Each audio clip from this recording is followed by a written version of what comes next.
I've got a whole crew of folks together, guys. But I'd like to point out that we have like 7 coffee shops in my town of like 20,000 people.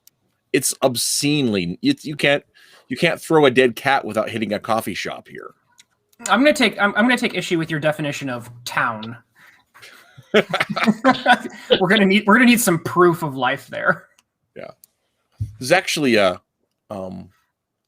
it's the largest. It's considered and by Nebraska standards, it's considered a metropolitan area. And it's the largest city in the Panhandle. So it's got 2 traffic lights instead of 1. We actually took out a bunch of traffic lights about 10 years ago because they wanted the downtown to have more of a walking space feel. So they gutted all the traffic lights, and there's been like 7 vehicular deaths of people just like getting hit walking across the street because there's no traffic lights anymore. Did that drop the population by half? No. There's 2 out of 20,000. That's a lot of people. Although I know this is boring to everybody tuning in here, but there are fewer people in my county than in George Alexopoulos' neighborhood. He was on a while ago talking about living in Jersey, and I was like, I don't understand that.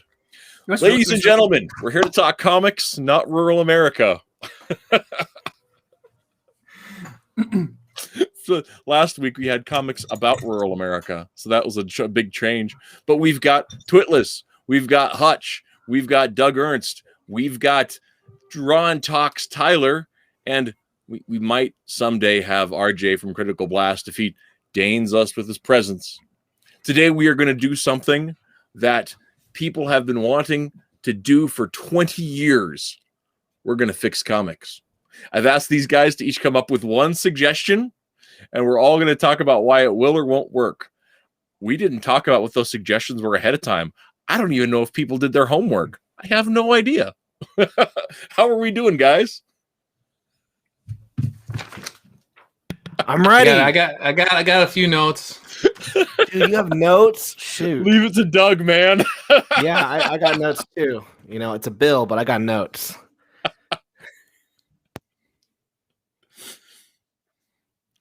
Dude, yeah. So I just got done writing a grant, so I'm sort of spent. But oh man, yeah, that's the day job.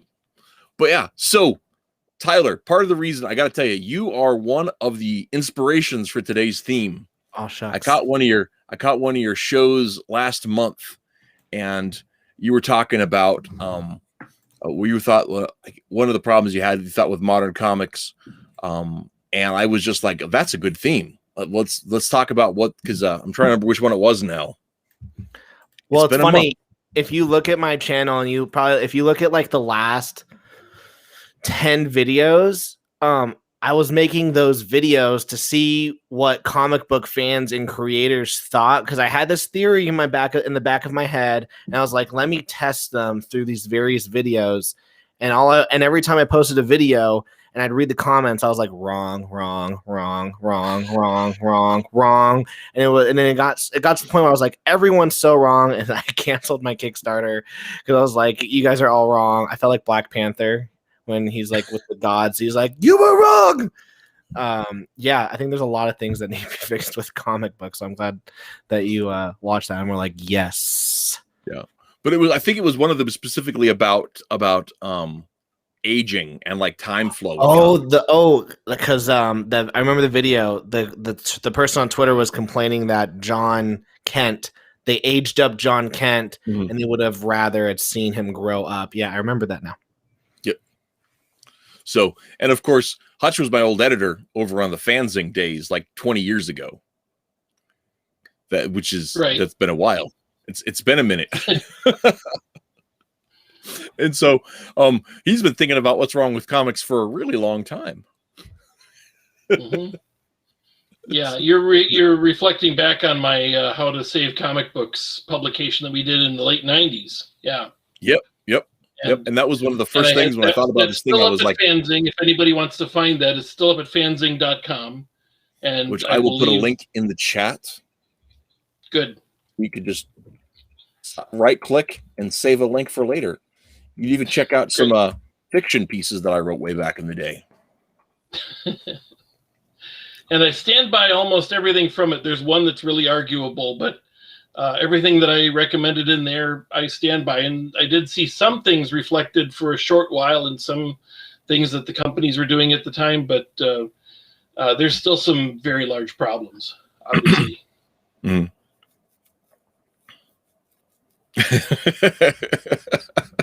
Sorry, Captain Cummings is in the chat here. He says, I just went to the store to buy beets with my wife. I don't plan on eating them. Man, I love beets cooked in butter. Man, that's good stuff. But I'm also a gardener, so not beets, BEATS, so. like the headphones. He means well, I assume so. Since you can't eat headphones, I think he was talking about beets you eat. So I assume. So, stop it. Oh my goodness. I feel like Tyler and I are shopping at the same exact place. We like coordinated our outfits today. Or something. I noticed that like you can't tell it because I'm wearing a sweater, but I'm also wearing checkers today. There we go. So I was thinking Checkers it's almost man. yeah. Well, I'm wearing this. I get cold easy, so I'm basically a rep for Old Navy because I worked there for like 4 years, so I got a 50% off discount. So now it's just Old Navy, man. Nice. That's hilarious. So, that cracks me up. So, before I get going, because I do want to go ahead and share the link out on some stuff quick. Let's go ahead actually and Hutch. Why don't we start with your suggestion? If you were going to give one suggestion to fix comics, what would it be? I have a couple, but my biggest one is I am going to endorse an idea that was done by CrossGen. CrossGen Comics, which ran from 2001 to 2004, somewhere around there. And they were doing a number of things that they were trying as unique methods of getting comic books out there. Even though they were kind of loss leaders, they weren't they weren't cost effective. If it was just going based on sales, they would have canceled them. But they had these things called Edge and Forge, which were all the comics that they published for that month in a size like this size. Somewhere I have one of my issues of Edge, which I had bought just off the shelf. These are more of a trade paperback style publication, but it's a little bit smaller. Trade paperback would be about this big. So it's smaller than the size of the monthly comic. So if you want to see it full size, you go buy the issue that's on the shelves, the floppy. But you can buy these, and this would be a good way to get like 6 to 10 store size, or a smaller trade paperback, but it's something you can put on the shelf instead of having to bag it. And it's they would publish this like a month later. So at the end of the month of April, they would put out the Edge for April, and then Forge would be like the other half of the stories that they did. And it would be interesting to see DC Comics do that, because I bet what they would do is they would put Batman in one and Detective in the other. Or they would probably have to put out like 3 or 4 because they have a lot more titles than CrossGen did. But, you know, they could do Superman in one and Action Comics in the other. That way, you know, you aren't just putting out all the Bat books in one. Obviously, all the Bat readers would get that, but then the others might not sell. Or maybe that's the way to do it. I really don't. But it would be something to get this in a format that you can also put on bookstore shelves, instead of having to put in a rack somewhere. So this would even be, you could even like republish these and restock them as they run out. So that there's something to that, to being able to get it more as a bookshelf version, because obviously the floppies, the price point is too high for the little level of entertainment that you get from them. The other advantage there is that it gets you reading books that you might not have read. I mean, that was one of the cool things, was I read Edge and I saw the month's negation in there. And I wanted to read the whole thing of Negation. It was so good. And Negation was not a title I was reading, but I went back and I got the trades for that, and I love it. It's one of the best books. I was not reading that until I read it in Forge, which I'd gotten because it had something else in there that I liked. And it was also, somebody had given it to me cheap. So it was like, oh, I'm just checking this thing out. And it convinced me to try something else. So that is what I would go for as my first recommended method for trying to find something to do away with the floppies or get past the floppies, because the floppies are not selling, and they're hard to they're just not, I don't think they're feasible in this day and age. So that's my first suggestion. I would like to introduce you to the vinyl industry.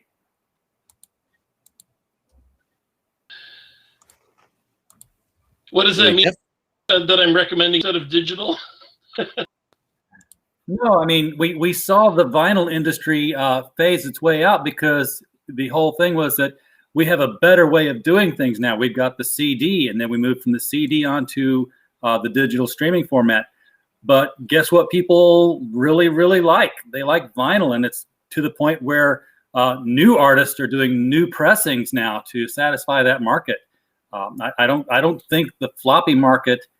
I don't think there's anything wrong with the vessel. It's a very good pitcher. We're just not filling it with very good wine. Oh, I'm entirely on board with the whole idea that the content is bad too.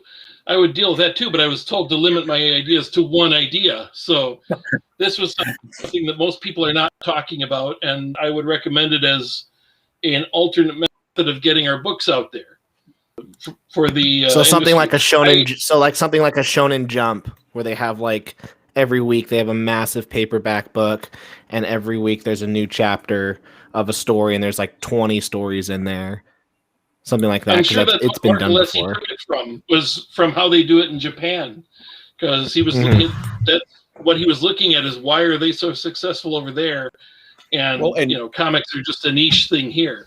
Yeah. You're calling for an At the same anthology, time- basically, of some kind. Well, and at the same time that was going on, like at the checkout stands, you could buy Disney Adventures, which was like a 3 parts or 4 parts comic to 1 part articles, and it was all about Disney properties. They also had like a license to do like Lego comics and whatever else was there, so you could get your Toy Story comics and your whatever, and it was like $5 next to the Archies, and that ran for a while, but then they stopped doing those, so there was some reason that Disney pulled back from that. But I think that Matt, I think oh, go ahead. I'm sorry, Matt. I think you watch the Ask Chuck Dixon series, right? Of videos Sometimes on I YouTube. don't catch him as much as I'd like, but yeah. Right. He was talking about how at the time that animated Batman and animated Superman were out, DC had a publication that was just for magazine stands that was it was like a compilation of old stories and then original stories of Batman and Superman animated, and it was selling better than anything else that DC was putting out in terms of sales, but DC didn't respect it and didn't really care about it. So it's just one of those baffling marketing choices that they make sometimes. Yeah, and I think that's okay. So that's Hutch's idea. We've talked about a little bit. Anybody else have any ideas or positive, negative about the idea of the mini version, the anthology version, the Edge Forge thing? I think it's a good idea, but the only problem is it's a physical product, and you are gonna have to figure out that's the easy part. Making stories, putting them into a book, that's the easy part. How do you get people back into the stores buying them? Because people aren't going into stores anymore. They're not buying books anymore. So that's the only criticism is people aren't buying physical books. People that are not your age are buying physical books. These belong to my 13-year-old son. He's been buying them since he was 8. Majority of people aren't buying physical books. Yeah.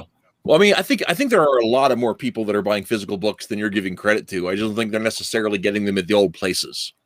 Yeah, I work for a book publisher. We're selling books all the time, so don't get me wrong, but we're selling them. We're selling them mostly online at this point. Well, like I never understood with like the MCU movies. Like I always felt like on an opening weekend they could have had some sort of marketing tie-in where you like either give someone like a stub if they have the ticket stub, and you went to a comic shop or something like that. Yeah. Like when Pokemon the first movie came out, everyone got a Pokemon card, and if you took your receipt to the card game shop, they gave you a booster pack. And so I'd be like, "Mom, take me to the card shop." Even if you had like 0.1% of the people that are seeing the Avengers movie opening weekend go into a comic shop, that would still be like an insane amount of people that are going into comic shops. And I just feel like we've had like over a decade now where it was just Disney must just literally not care because but also it's like no-brainer. Think about the people who they watch Iron Man and then they go, "Oh wow, I want to get into this." So they let's say they do find the comic book store. "Hi, I just watched the new Iron Man movie. I'd like to get the new Iron Man book." "Yeah, here you go." "Well, who's this girl on there?" "Oh, it's Riri Williams. She's Iron Man." "Oh, okay, never mind. I saw the Thor movie. Can I get Thor?" "Yeah, but it's actually Lady Thor right now." That literally, okay. The guy who owned the comic shop that I used to live when I lived on the East Coast, he literally said he would have people walk in and they would essentially want an Iron Man book or whatever, and they're like, "Well, Tony Stark's essentially dead, but we got Riri Williams or whatever," and they were just like, "But I want Tony Stark," and then they would like leave and never come back. So. Yeah. Michael Tierney in Little Rock had the exact same thing happening with him. People would be coming in, new customers wanting these things, and they couldn't get Iron Man, Thor, or even Captain America because he was Captain Nazi at the time. So they just walked out. Marvel essentially spent $1 billion on a 10-year commercial for a product they didn't make. That's one thing that Perch has mentioned on his show was that like he kind of saw that coming, and he was like, "Oh, here's a trade paperback you could buy that has exactly the story you want," because he was watching the movies and paying attention to that kind of stuff, so he could get ahead of that game.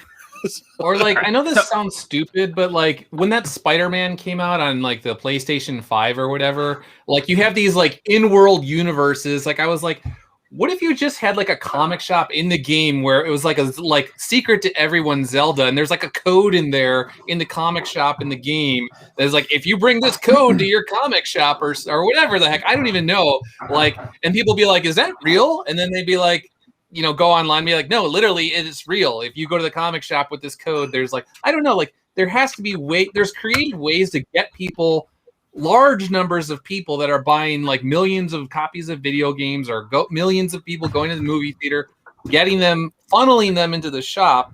And on every single level, it feels like Disney and Warner Brothers or whatever, AT&T, like they just keep always dropping the ball over and over again. And that's one thing we're talking about manga, like Shonen Jump earlier, and I was looking for my copies of MHA because one of the things they've done is that, you know, they have the product that matches the product, right? The comics are commercials for the movies, are commercials for the comics, are commercials for the video games. And they have that all tied in really cleanly so that if you're into MHA, you're going to get what you want no matter where you buy it. And that's something that we used to, I mean, I remember like when I got back into Batman from being when I was a little kid to when I was a teenager because of the 89 movie, right? And everything came popular again. And even though like I was kind of raised on the campy 60s series, I got into comics and back into Batman largely because of that dark and grim and gritty movie. Batmania. But I didn't really want the action figure that looked like the movie. I wanted the action figure that looked like the comics. But I was okay with buying the action figure that looked like the movie because, well, it's still Batman, and that's still pretty cool. And so you still have the marriage and style that got my 13-year-old wallet open. So one thing that I think is very, very telling, and I actually just ran to try and demonstrate this to grab some stuff. But so I've got a comic. This is back when I was collecting issues sequentially. This is some Avengers versus X-Men. Which one is this? I forget which part. Round 5. First page, so I can put this up on screen. There is an advertisement for a Spider-Man video game. So the thing that I find is very, very telling is that Marvel just doesn't care, because they will market anything of their more the properties they actually value in the freaking comics. Like I said, you flip, grab an issue off your shelf, flip through it, and you'll see an advertisement for probably a Marvel video game, a Marvel movie, freaking Marvel snack cakes, and a cereal. Meanwhile, pick up one of the DVDs that you may have on your shelf of like Iron Man 1, 2, or 3, and see how often they advertise a comic. Like, it's not, they clearly don't care. And it's because this is the intellectual strip mine, kind of like fracking, that they are fracking to make their billions of dollars on this. So, I mean, remember. like... Well, I was watching 80s commercials recently. Exact figures in the other room. And there was a G.I. Joe. It was either for the cartoon or like the toys or whatever, but it was animated. And at the end of the 80s commercial for this G.I. Joe toy or whatever, it was like, want to find out more? Go to your... It was like literally said to like a comic book advertisement and said like, it's in, Marvel Comics or whatever. And I was like, whoa, holy cow. Like, you would never see that today. Well, and I remember when I bought the Mask of the Phantasm, the VHS cassette, right? I was super excited because it came with a comic book adaptation in like digest size that had extra content that wasn't in the movie. So I was like... The last marketing campaign that I can recall that they actually marketed the books, because I remember they actually took out radio ads for this. I think it might have been Rebirth, or it was either Rebirth or was Flashpoint. And I remember there actually being radio ads for the comics. So like that, to me, that was the last time in my memory where it was like someone's actually pushing the books.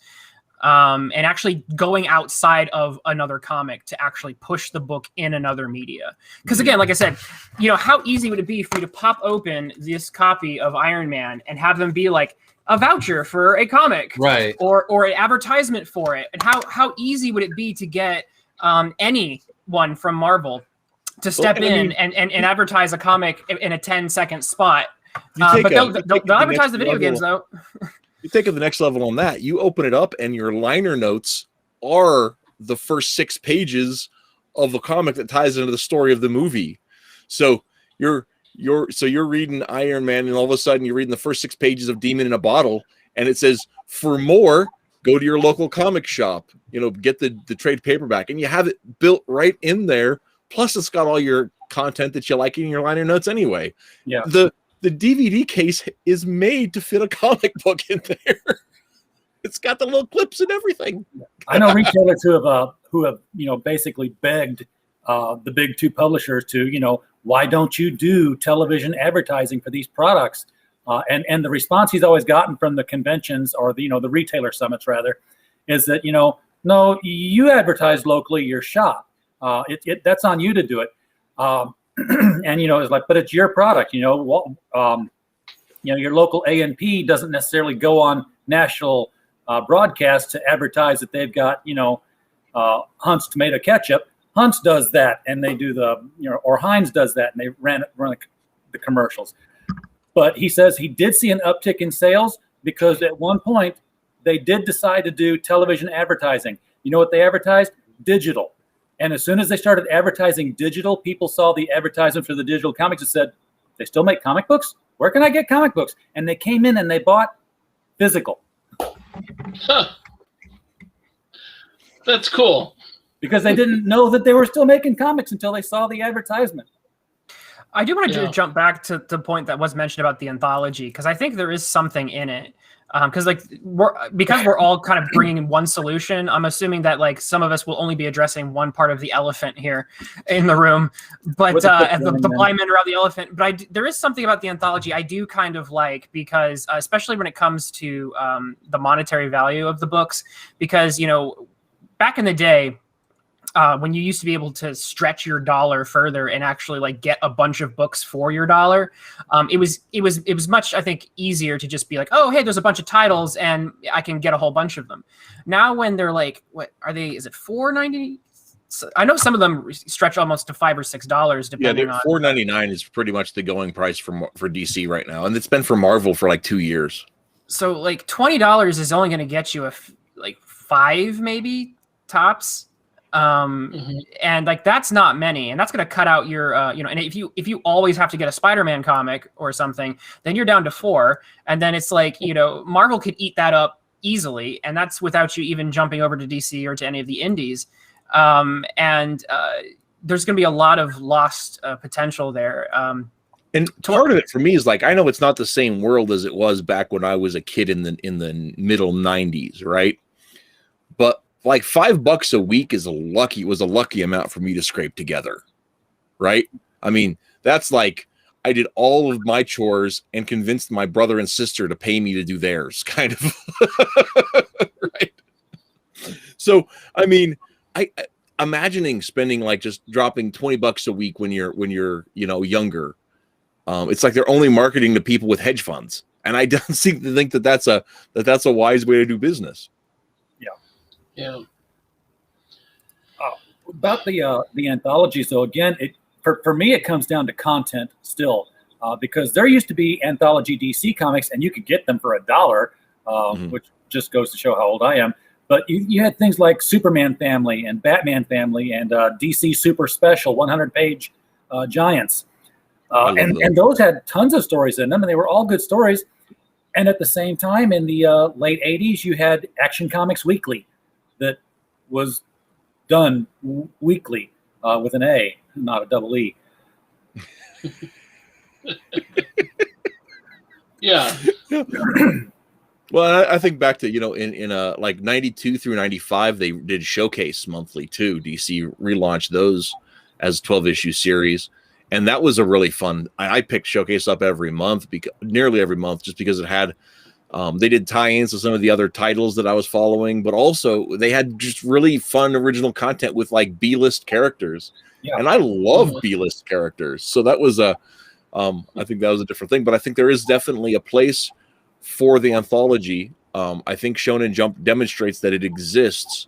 But it's a matter about where do you find that new market? Because that comes to something that the captain mentioned in the chat, is that Captain Underpants and Catman or whatever, Dogboy is what it is. Dogman. Those guys sell Dogman. I'm 42. I don't read Dogman. I'm 53. I don't read Dogman, but yeah. In the house. Okay. Mea culpa. Anyway, point being that there's Dave Pilkey sells, right?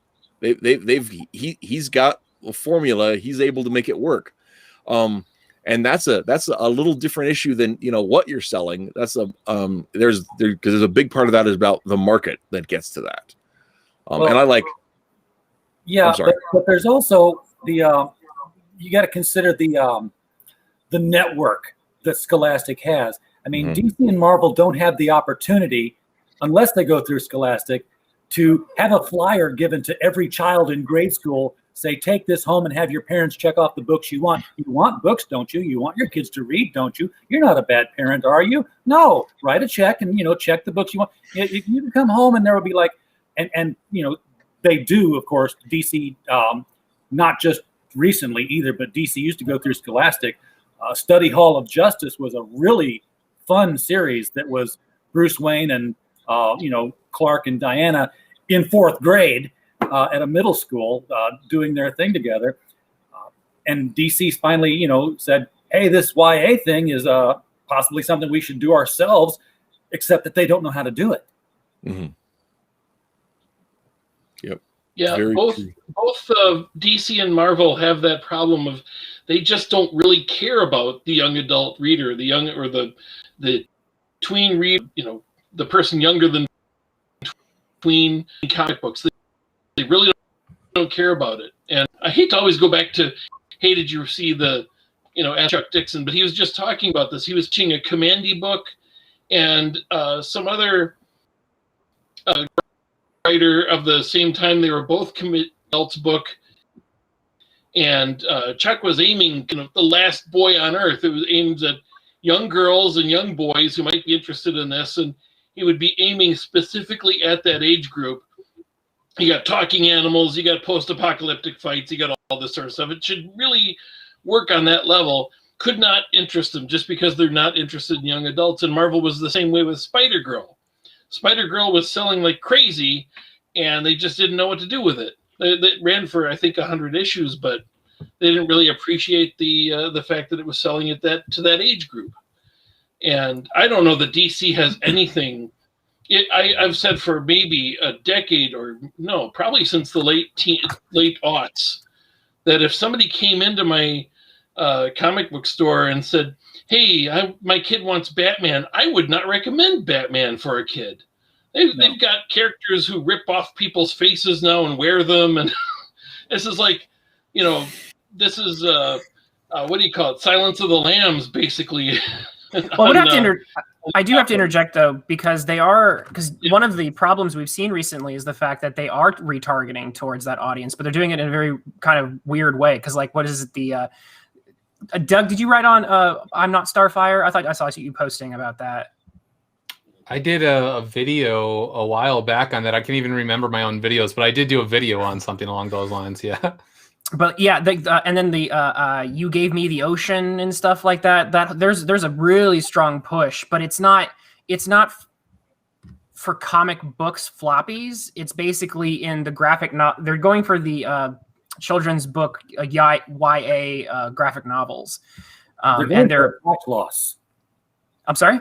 They're going for a tax loss, is what they're going for. Because that's the whole printing industry at that point. There's just... Well, yeah, comics is a great way to spend a few $1,000s and only lose a few hundred. I recently actually threw out a bunch of comic books because I was thinking, if my wife and I are ever blessed with kids, this era of comics, this modern era, I would not want to read these comics with a child. But the comics that I grew up with, if I have a son or daughter, I would actually sit down with them, and even though they weren't explicitly for children, they were still within a certain bandwidth of acceptability for children. Like you were saying, like, it's not the Silence of the Lambs. Back in the day, it was still generally, some of them got a little darker or whatever, but ultimately there was still a functioning moral compass, going on with these comics decades ago. Which is actually... Go ahead. I'm sorry. You were going to say, RJ, because I think you were going to respond more. I was going to kind of change subjects a little. Well, I was going to say, when I was a kid growing up, there were comics in my house because I was a big comics reader, but there wasn't a single comic in the house that, my dad couldn't read that I couldn't read. He'd read Jonah Hex and Sergeant Rock and just put it on the coffee table, and I'd come in and I'd read Sergeant Rock and Jonah Hex, and there was no concern about anything at all because it was written truly all ages, which means that the older person and the younger person can both enjoy it. Not all ages, it's teeny titans. Right. And that's one of the things that I think that we miss out on too, because like in terms of catering to specific like age markets, they miss the idea that there are things you can sit down and everybody enjoy. It doesn't have to have that. But I also think that there's a market for those more specific age appropriate kind of stuff too. I wouldn't want to say that there shouldn't be a place in the market for something like League of Extraordinary Gentlemen, right? Right. Now, I'm not going to say that's like the end all book, but I mean, if you want something that's obviously written for adults, obviously written to push the envelope, you're going to get something like that, or even like Wolverine, right, or Punisher, right? You don't necessarily I wouldn't think that at 7 I would have appreciated the Punisher at all, right? Well, there was I think it was like a Stan soapbox, or maybe it was an interview I saw with him, I don't know, where he was talking about the vocabulary in comics, and someone had asked him about like, well, why don't you dumb it down for kids, basically? And he was like, no, I'm not going to dumb it down for kids. I want them to go to the dictionary and look it up or whatever. Mm-hmm. And so by not dumbing things down, for the most part, the kids got things. Every once in a while, something would be above their head, and they could either look it up, or if they didn't, they still got the story. But then adults, because they have a larger vocabulary, they were okay with it or whatever. And I just think like now sometimes people think like for kids means you have to talk to them like baby talk, when it's you don't need to do that. I think that's a real problem we have too with all of children's literature, that we try to write to children as though they're stupid. Right. And they're not stupid. They're ignorant, right? They're they don't know things, but that and their doesn't mean minds they are can't like figure things little out. sponge. They're like Absolutely. super sponges when they're little. So you want to actually like Mm. talk to them at a higher level and push them up. And it's true they're going to find different kinds of things interesting, and that goes back to the idea of Captain Underpants and Dogman, right? I don't care how interestingly or well those stories are written; they're not going to appeal to me. It's just not my thing. I don't find underwear funny, right? So, it's just not for me.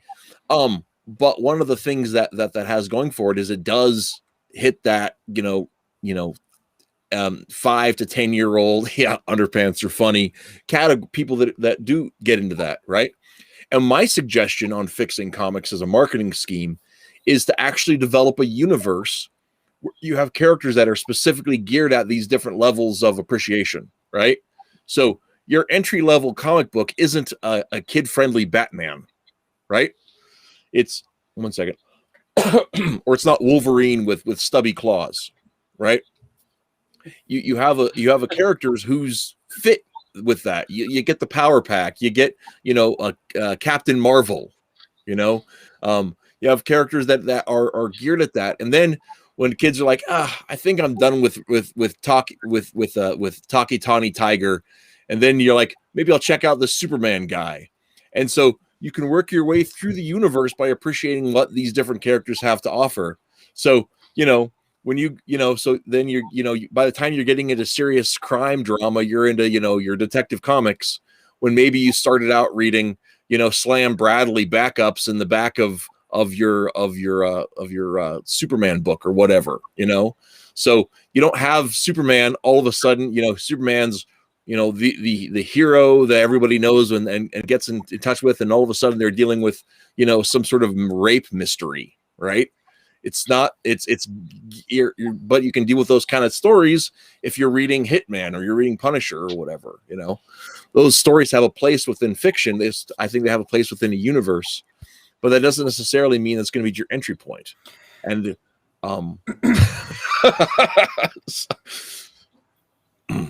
sorry, flying saucer made me laugh. So I don't want to be a downer, but we could probably talk all night about one of these solutions. So I propose that maybe what we could do is have everybody briefly discuss their way to fix comics. Well, I just changed to my discussion. So did we? Okay. Yeah. Gotcha. But I was just thinking that we could have everybody say theirs and then take them one at a time or something, or because I'm afraid that we're gonna get till 11 and only get through half of us.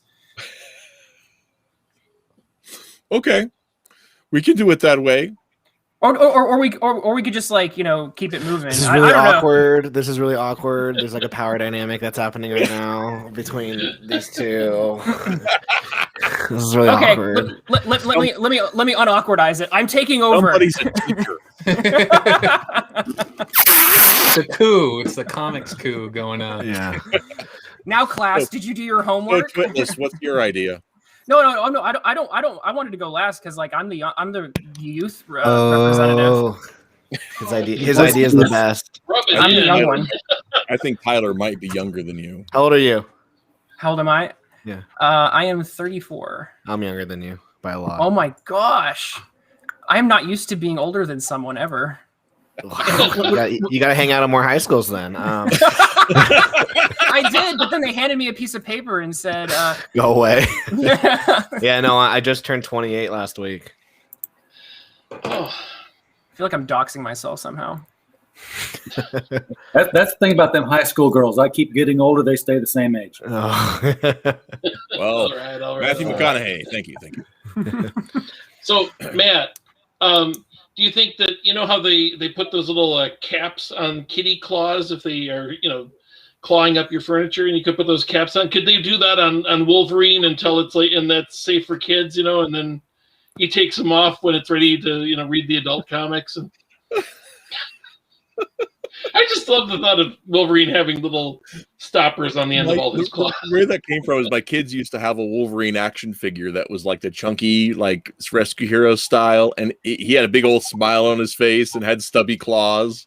Yes. And it was just the silliest thing ever. So that's the reference I was making. But anyway. Yeah, the Play School Marvel characters all had big hands and big smiles. Yeah. But no, I think that having that would be my suggestion, would be having, that people know, and that doesn't mean you can't do crossovers, but that when you pick up a Captain Marvel book, a Shazam book, it's going to be Billy Batson, it's going to be relatively wholesome, it's going to be in line with what C.C. Beck and Otto Binder did, right? So it's got that energy, it's got that all ages feel, and you're not going to be dealing with decapitation, Well, and that was one of the big arguments that came up. Gosh, I can't even think of how many years ago this was, but at least 20 years ago when we were talking about rating comic books. People were saying, "Well, we don't want to rate comic books because what first of all, if you put a rating on a series, then you constrict the writer, you constrict them to that level of writings. Like, no, Superman must always be a PG story." And suddenly a writer comes along with this really wonderful, great American novel breakthrough of comics writing that, involves sexuality and rape. So it has to be an R. Well, now they've got to put an R on a Superman book. Or no, first of all, they can't do the book because it doesn't fit the genre and you've just squelched the writer. If they do the book, now they got to put an R on it, and all your PG readers who are up to this point now have a hole in their collection because they're not allowed to buy that particular book by their parents. So, best not to rate it at all. I was always for ratings on the comic books, by the way, and still am. I just don't think that they're done appropriately. Now they've just kind of generically said teen. Mm-hmm. Yeah, I mean, like a lot of ratings, it gets to who you're marketing to, not what it actually has in it. Yeah. But yeah, no, I think that's just something that I can't say as an older reader and as somebody who found Garth Ennis's Hitman ridiculously hilarious, right? Yeah. I can't sit here and say, oh, that comic shouldn't have existed because it's not all ages appropriate, right? But I also don't think Batman should be something that you have to, get censor bars over if you're having somebody over to read it. I mean, like if you're sitting there reading Batman, you shouldn't be surprised by, the Batwing body parts. Hitman was such a wonderful, I mean, it was more violent than most comic books, more bloody in terms of, what it showed. But at the same time, it's like nobody swore. I love that they had, what's his name? Nat the Hat had a thing where he promised his mom he'd never swear. And Hitman's like, usually the air is turning blue around you. He's like, I told my mom I'd never swear. And so it was like a good explanation for why it isn't like, like Pulp Fiction, basically, when you're reading the book. But also it's like, there's a lot of shooting, but it's not excessive gore. It was like a really good PG-13 book. It was not an R book, even though the violence in it could easily have been an R, and there could have easily been swearing left and right, but it's like, I feel it wouldn't have been the same book.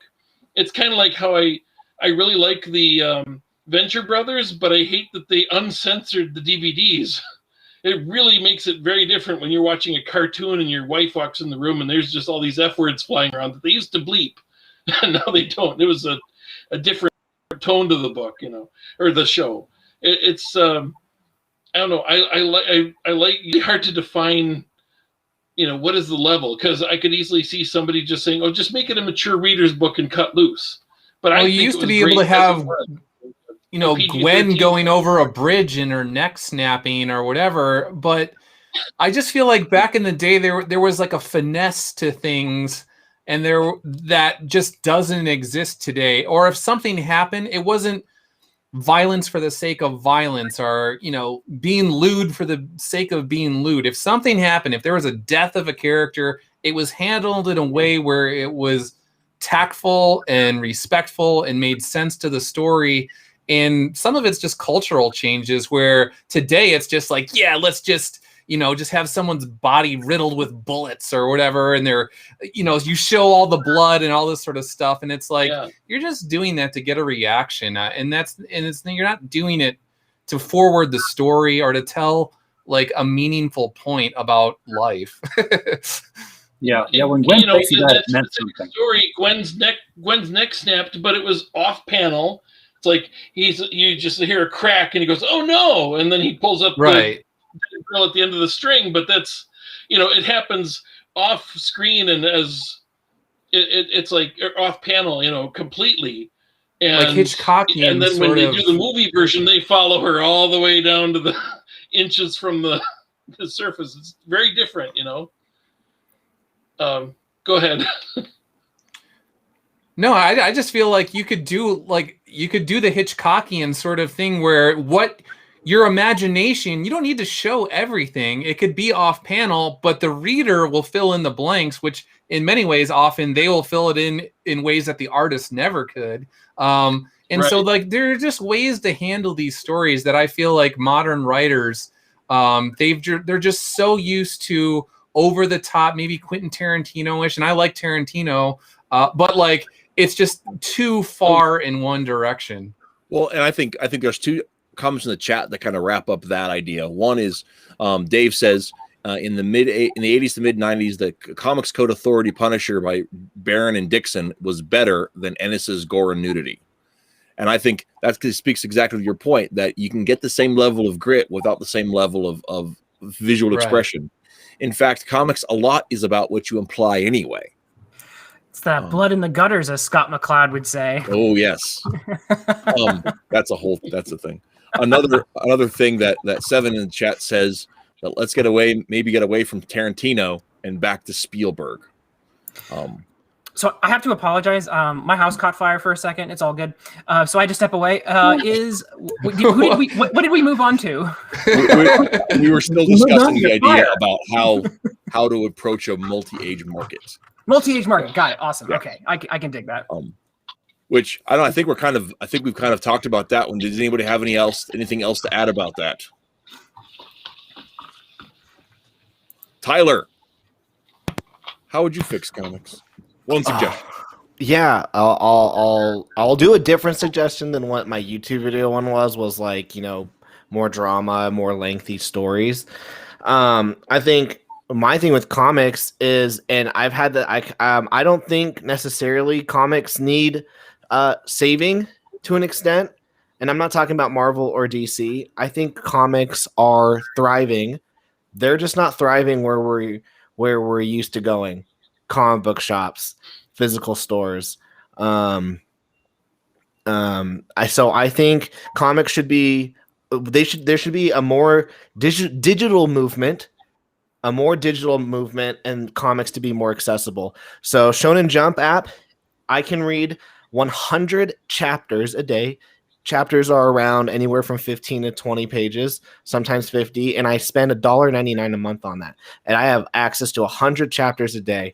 Marvel and DC have the volume of books to be able to do that. And if DC or Marvel came out with something that said for $1.99 a month, you can read 100 issues a day, even 50 issues a day, even 20 issues a day, I would buy that.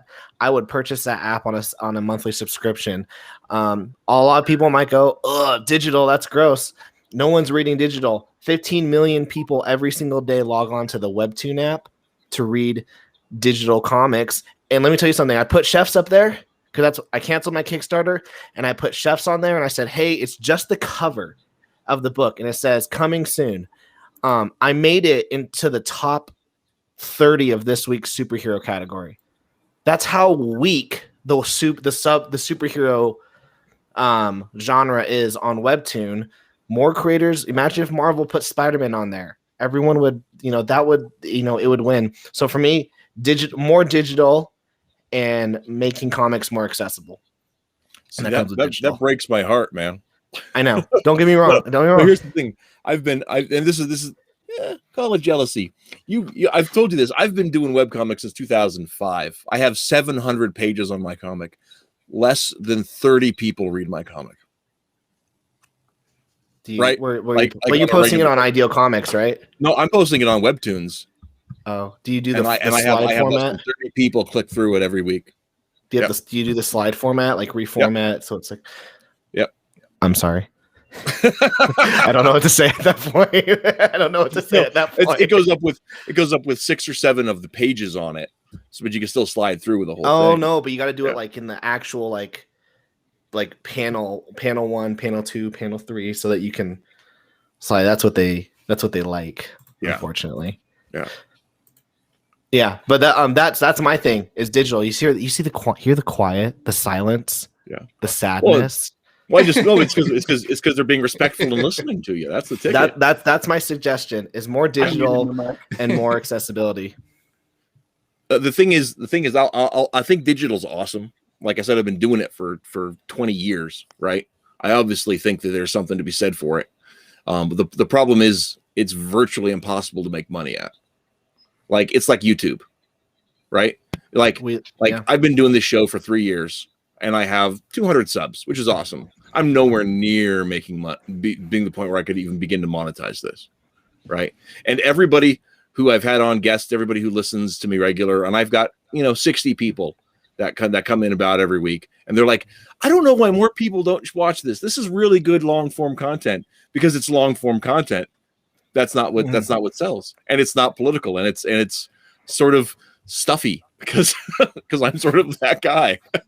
But maybe you should go across Twitter starting fights with everybody. Yes. And then and drama and just raising everything to the ground. And then you would have more. Even when you're in fights with people, they're just like, oh, okay. Well, what does that have to do with meaning and truth and boring. Art? Insult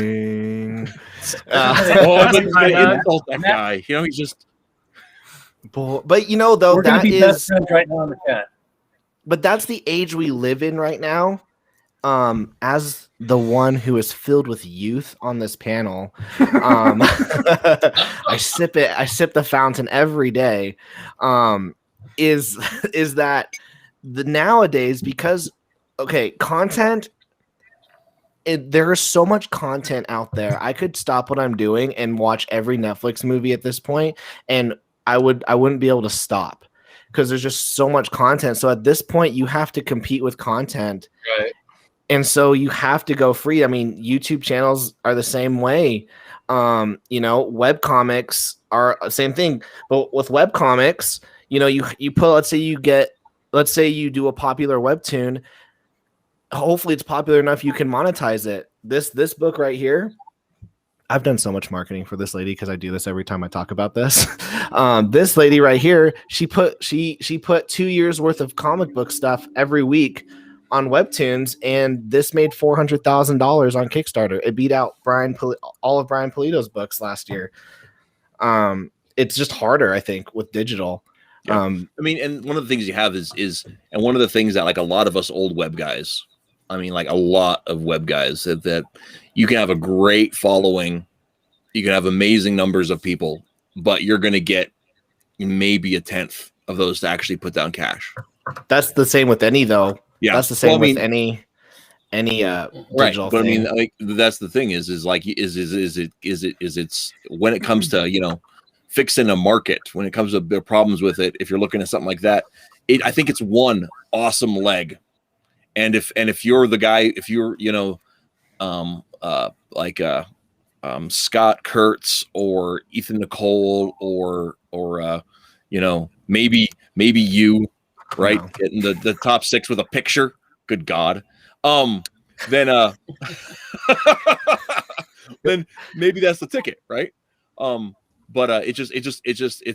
that's not going to be a fix. I don't think personally. I don't think that's the thing that is the thing. I think my thing though is an important thing. The reason why I say digital though is I'm not even thinking about the creators. There'll always be creators making comics. What the problem isn't the problem is content, but also no one's going into comic book stores. The younger generation isn't going to comic book stores. They're not putting their money on the comic book stores. They're all reading digital stuff. So where are the readers? How come a webtoon like Lore Olympus can have 5 million subscribers, and yet Batman, which has been and it's only been around for 3 years, but Batman, which has been around for 80 years, can only sell like 80,000 copies? if it's lucky, by the way. Batman's subscribers are more than that, right? If you look at like the Facebook presence and all that kind of stuff, they're not buying the book. They're buying the statues. They're buying. They're not buying. They're buying everything else. They're buying everything book else. Isn't something they want to read.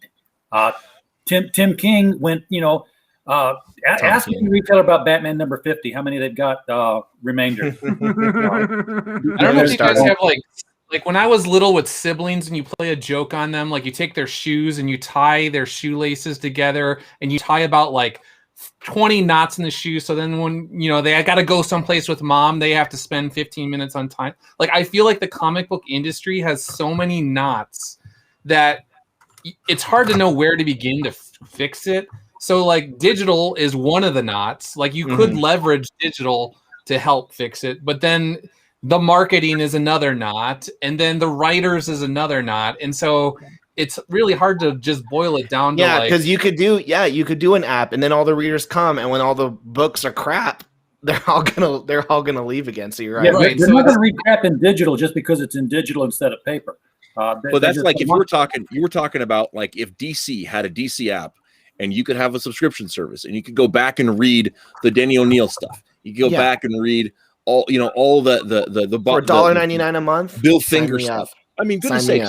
Do you have any idea how much money I've spent on back issues in my life? And I buy crappy back issues because I'm a collector of stories. So I'll buy them out of the quarter bins when I can find them, right? But you can't always find them there. So like I've got 5 filing cabinets of back issues in my room over here. So, if I could have bought a subscription service and just read them, I absolutely would have done that. Exactly. My response to the digital argument is that I think that digital is, I think the digital point doesn't just apply to comics. It basically applies to the rise of digital versus print media.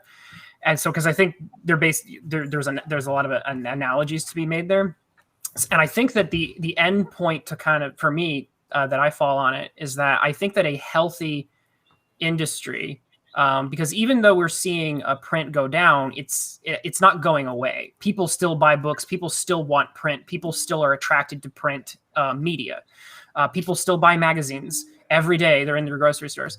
So I think that a healthy fix to an industry will put things in a place where the print industry will be in a healthy place, even if it will never be what it was in the 1930s and 40s, 50s, and when print was at its highest, at least for our country, for comics specifically.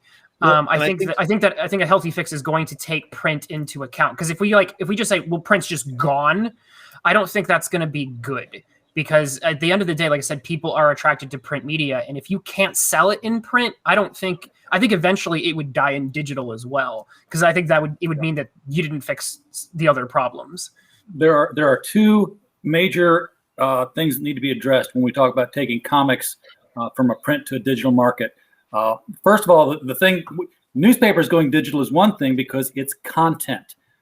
So we can say, the newspaper content's gone digital. The comic book content can easily go digital as well.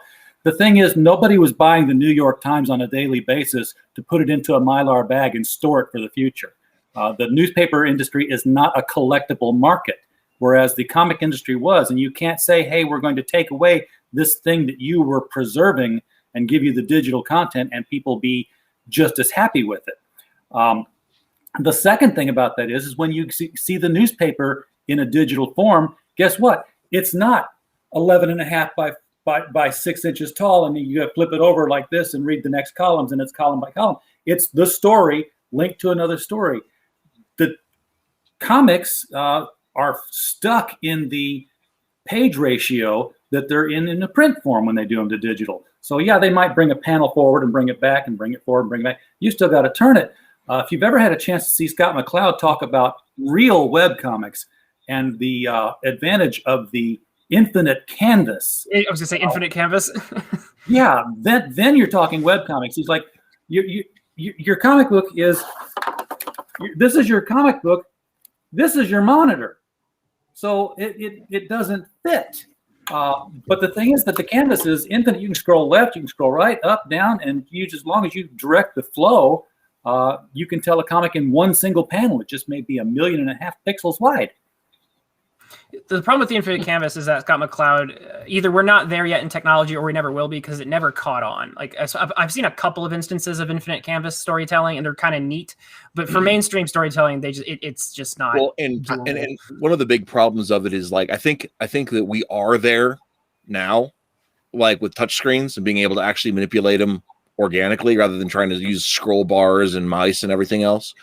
But I think the other part of it is I think that they're just, even though the technology now exists for it, I think that the fixed ratio side to side, infinite up and down is just it's just easier to scroll one way. But that's what Webtoon is, though. It's just scrolling, and you're just scrolling up and down, and they're creating stories for that scroll, and then that's how you do it. But also, what's Homeboy's name right here? Oh, that's RJ.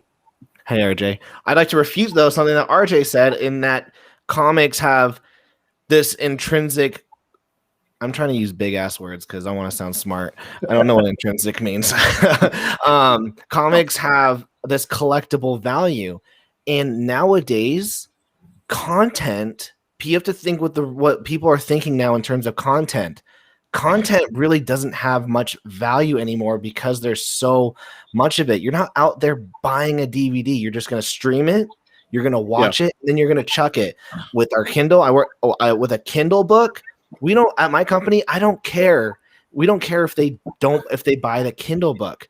People who are not as old as you. The thing is, I think you're gonna see first of all, the resurgence of the vinyl market.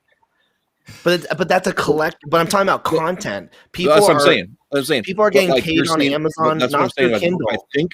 But what I'm trying to say, Tyler, is I think you're going to see in the next 5 years, you're going to swing back to physical because places like Amazon, places like Google are erasing people's collections, and you can't even on eBay. Dr. Seuss.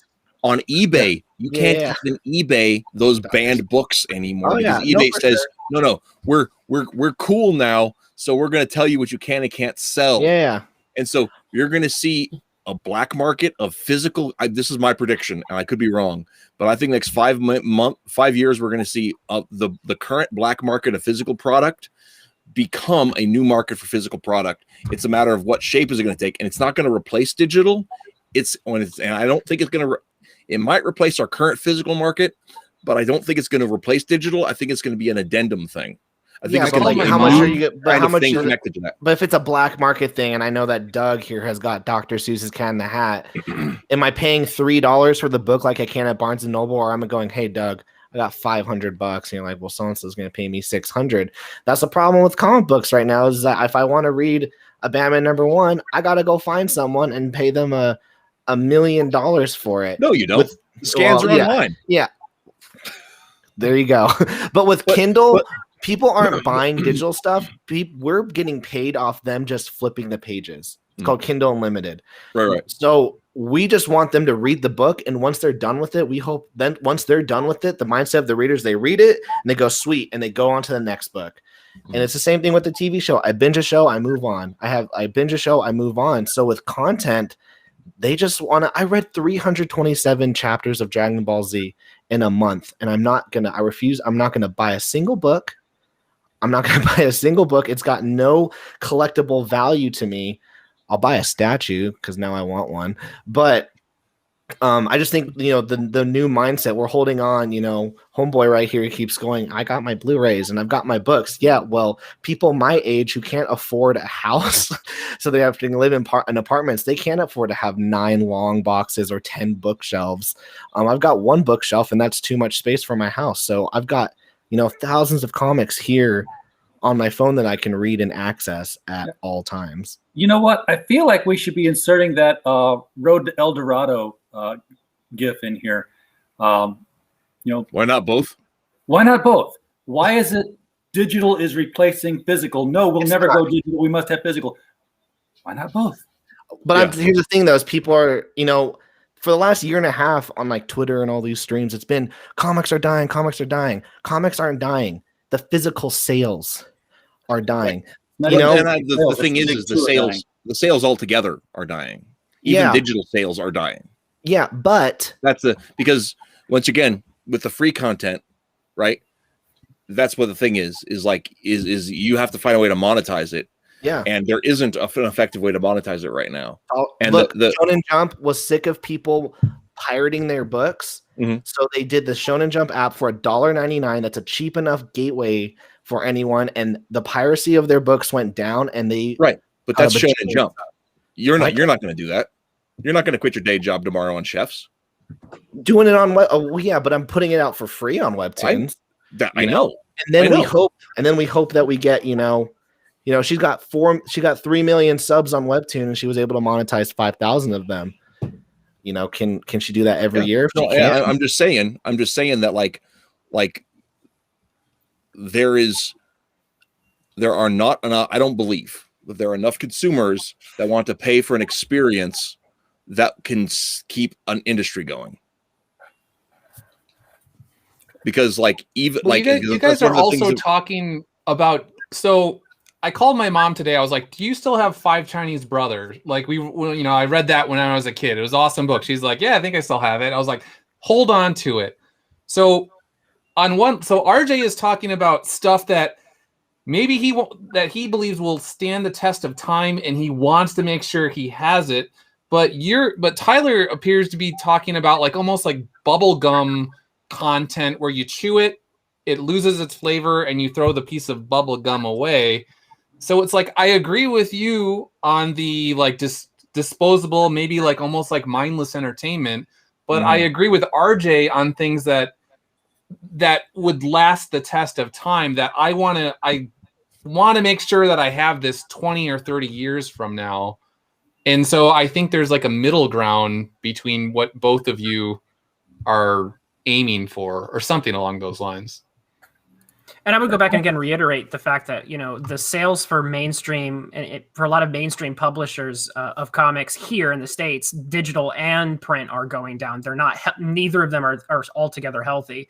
So there still are fixes to be made that I think need to be addressed in order to spark next generation of readers, at least for some of the stuff that we care about, if it's going to last. Well, the current generation of editors has gone in with the philosophy that my grandpa used to say, which was, you give people a choice of 3 crap sandwiches, they'll have a favorite. And suddenly somebody started selling hot dogs and that weren't crap. They were like, they were hot dogs, but they and they're like, this is better than a crap sandwich. So they've moved on to that. This is actually from the chat. This is a really interesting thing. First of all, Seven was talking about the idea of posting a single panel every day and then collecting it into a book, as far as generating a market. And I think that's a clever thing. That's basically how a lot of people use webtoons. Yeah, is they'll lay along there and then build up to something.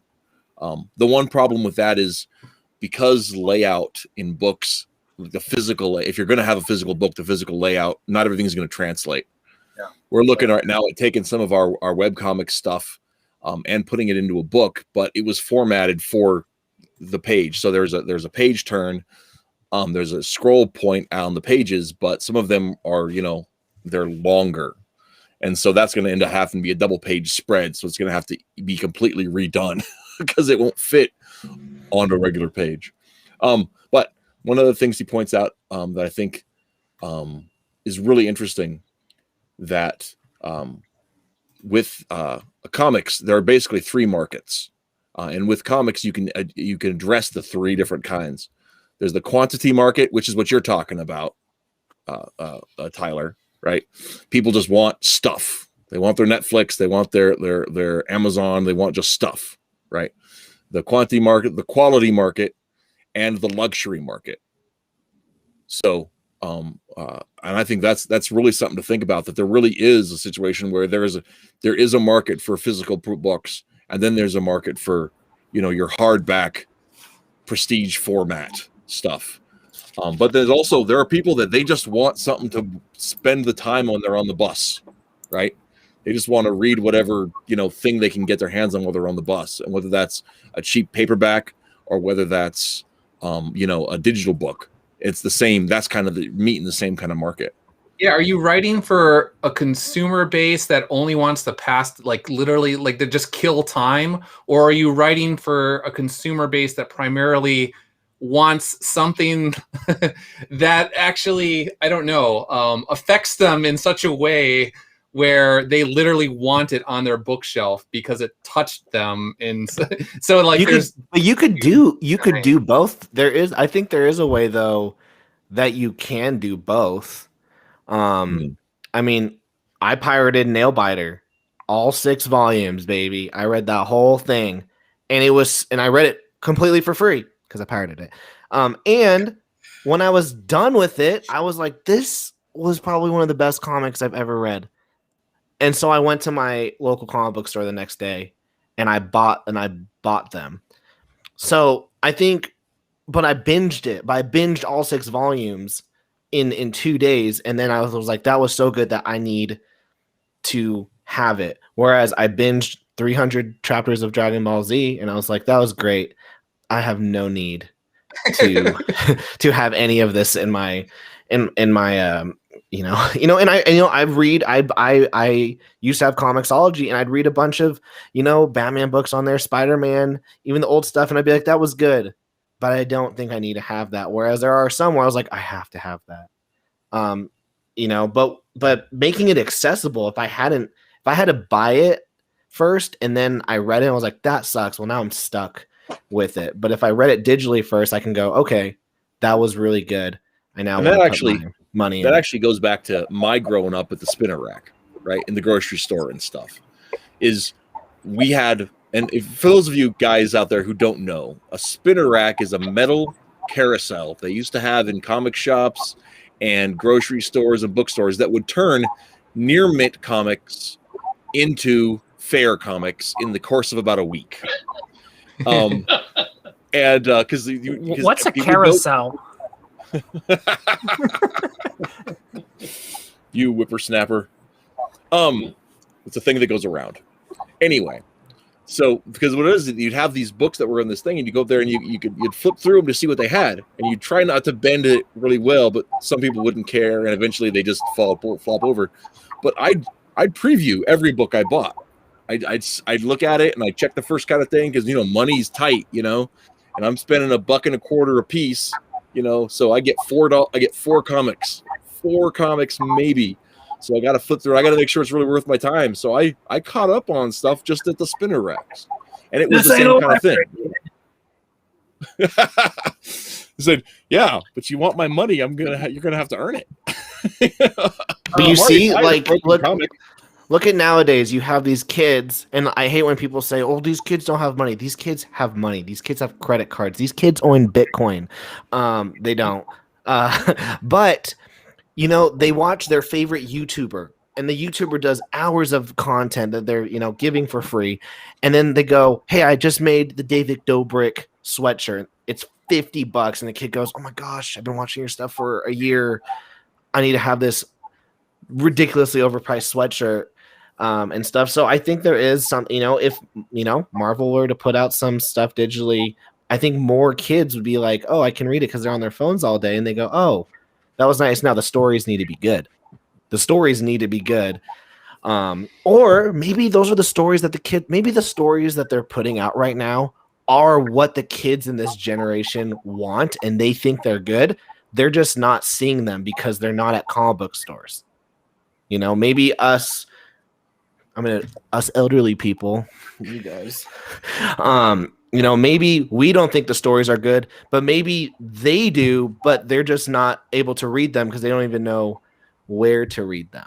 My 12-year-old niece is like, Tyler, Squirrel Girl, I just read the latest issue. It was so good. I went, no, it wasn't, but I'm glad you're reading comic books. Maybe they are writing for that audience. They're just not getting that audience actually into it because they're not in the same arena. Those kids are all on their phones. They're not going to comic book stores. Nobody thought Nubia Real One was good. No one what? Nobody thought Nubia Real One was good. I don't know what that is, but it's the new Wonder Woman thing. It's like a YA graphic novel. And apparently, like, I would have to agree with that, since DC stopped all of their marketing the book before it even hit the shelves. They're probably being a little sheepish about it. The only people giving it any attention are the anti-SJW media that are looking for something to dunk on so they can get some clicks. That's the only people talking about this. So, but yeah. Can I just say, we've been talking back and forth about digital versus print and publishing and all that, and for years I've been surprised when I talk to people at the local convention up here in the Midwest, up in the Twin Cities. We have this convention. I go around talking to the people, because for a long time I was looking at self-publishing my Metro Med book, and for various reasons I have there with it, just because the distribution baffles me. I don't want to be a marketer, and I don't want to be a publisher. I just want to write my book, and having to manage all the making of it and the distribution of it is just, it's too much for me. So I'm not good at that stuff. It's just, I'm not good at it. So, but anyway, as I was researching it, I was surprised how many people would say that they have a website where they post their book. Like, as they come up with a new page, they post the page. And when they're finished, they sell tons of copies of their book in print to people who've already read it digitally. And I wouldn't think that would work, but they tell me that's how they push their work and how it gets noticed. And exactly like that, that's only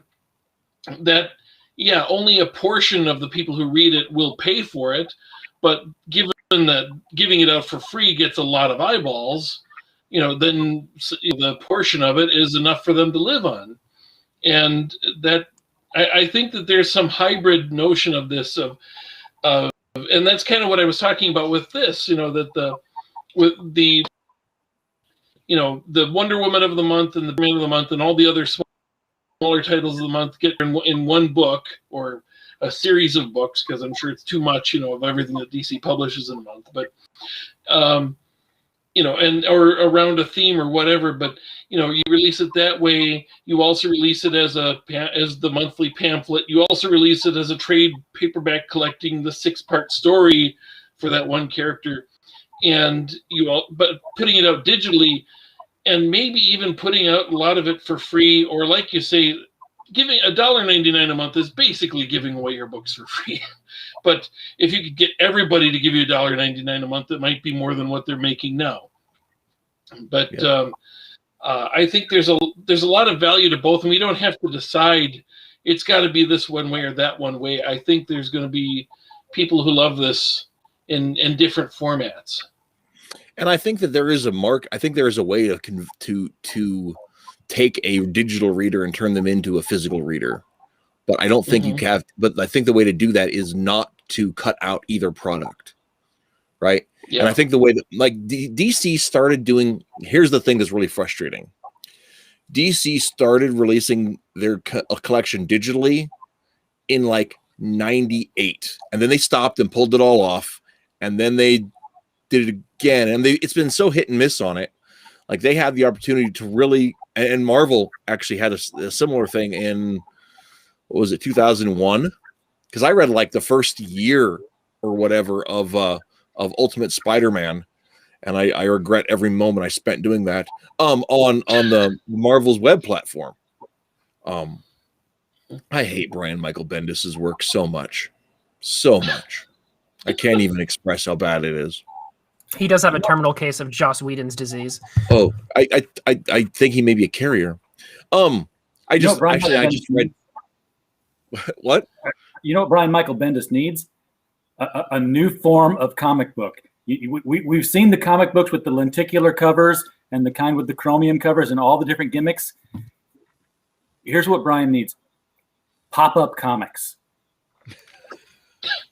Imagine that you open a Brian Michael Bendis comic book up and you see the full page of art.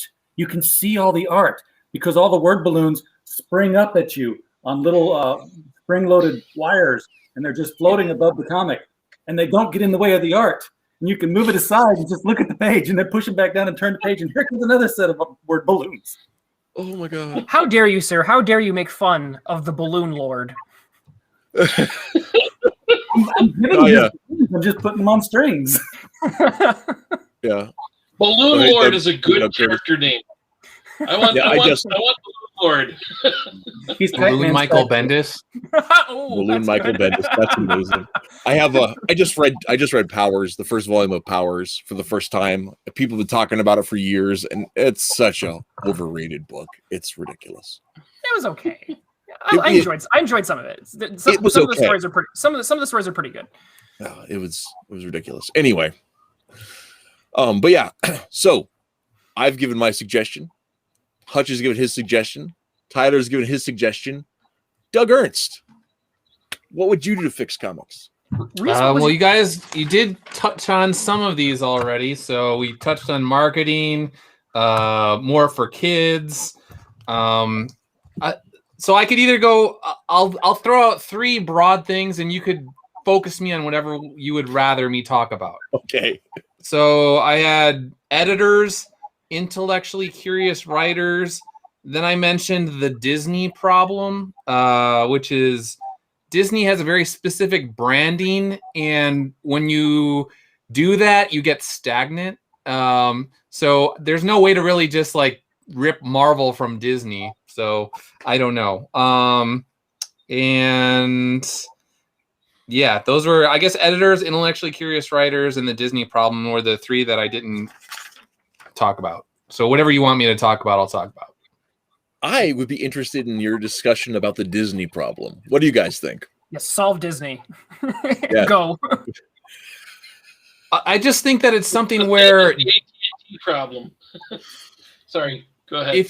Disney is so concerned about branding that the characters almost have to be boiled down into this sort of generic version of themselves that like never changes and almost sort of just exists like a Mickey Mouse where it's just whatever. And I feel like they're so like controlling over the characters that it limits what you can do with them. And I mean, that's just a recipe for stagnation to me. And that's why I'm such a fan of indie comics, because you actually have people that are able to just push boundaries and try new things and come up with new characters. That's the other thing. Like, I don't even know, someone could correct me. Like, when was the last breakout Marvel character aside from like a Deadpool or a Venom? Like, if you don't have these new breakout characters, things get, they just feel like they go stale after a while. So Doug, what's your answer to then? Because I think you're right, you're onto something there. But Disney Marvel is definitely happy to push boundaries when it's like, hey, let's change up all of the races and genders of all of our characters. So like they definitely change. They're not afraid of change, but it's a very limited type of change that they're allowed to do. They like superficial changes that are more along the lines of, so it's like, I don't know, changing the race of someone but it's not about like the actual storytelling and the growth of a character. So it's just like, you could tweak, like Iceman can suddenly magically be gay or something like that. But that has nothing to do with, for instance. Yeah. But like, it has nothing to do with like the actual craft of storytelling. It's just this like characteristic of someone that fits like a cultural sort of, I don't know, whatever's going on in the culture at that point in time. But that's different than solid storytelling. It's like a Superman change. Let's change the dynamic at the Daily Planet. The way that they'll do it is they'll make Perry White portrayed by a black person in the movie. Whereas a real change would be, let's have the Daily Planet shut down because newspaper doesn't sell and Clark Kent doesn't have a job. Yeah, although I'd like to point out that Lawrence Fishburne was a pretty good casting. Yes, he was. As Perry White. Yeah. Yep. Not anyway, go ahead. Yeah, but I just think over time with with Disney, like if we fast forward 30 years from now, Spider-Man will just be so watered down where he's just essentially a Mickey Mouse but Spider-Man or something along those lines. So it's hard to like kind of put your finger on exactly what it is, but I feel like Disney rips the soul out of things or something. Like I don't know. The weird thing for me about that, because I think you're correct about that, and I think you're seeing the same thing happen in Star Wars, where they're just looking for generic, powerful female instead of trying to find a character who generates that, because that's part of who they are, right? But the funny thing to me that is, if you look at Disney's stuff, if you look at even the cartoons, Mickey Mouse, Donald Duck, Goofy, they had a timelessness to them, an unchangingness to them, because they were intentionally written that way. But every one of them has a dramatically different character, right? Mm-hmm. They were a variety. They were a cornucopia of character traits that were put in there intentionally, right? And you look at what Carl Barks did with the Uncle Scrooge Adventures. That was amazing. That was amazing stuff. But it still fit into that Disney milieu. But I think the thing is that has come to is that that Disney, it's not just Disney, but that mass media is so afraid of being offensive that they're willing to offend against the things that made them popular, right? Yep. And it's like this the whole Dr. Seuss issue, right? Like Dr. Seuss, anybody who's studied Dr. Seuss was a brilliant artist. He was a very creative man. He was also kind of a skis bag, right? Like he was not a necessarily good person. He wasn't a horribly bad person, but he wasn't necessarily a good person. He was an artist, and he treated some people very poorly. And that's just a fact of life with people. But you can't say that, you know, his writing was awful just because he made bad life choices, right? But we want to whitewash everybody so that everybody is like the Mary Poppins version of themselves, instead of allow even real people to have real problems. And I think that's one of the things that we have there. We don't allow our fictional characters to face real problems, and we don't allow our real life to acknowledge that real people have real problems either. Well, that goes to what you said, what that video I made, you know, about the like John Kent not aging. If you give Peter Parker has to just stay as Peter Parker, because if you give him a family and he's a cis white male and you give him Mary Janie as a kid, they go, oh, just typical white straight people crap. And so because that's what typical white straight people do. We settle down, we have white babies. That's what happens. Man. Hey, yo, I'm a person of color right here. You're welcome. I mean, I'm half Asian. I'll do that for you. Thank you for bringing the diversity quota to our white supremacy stream. I'll get my white sheet later. Over there. Your white shield. So that's perfectly fine.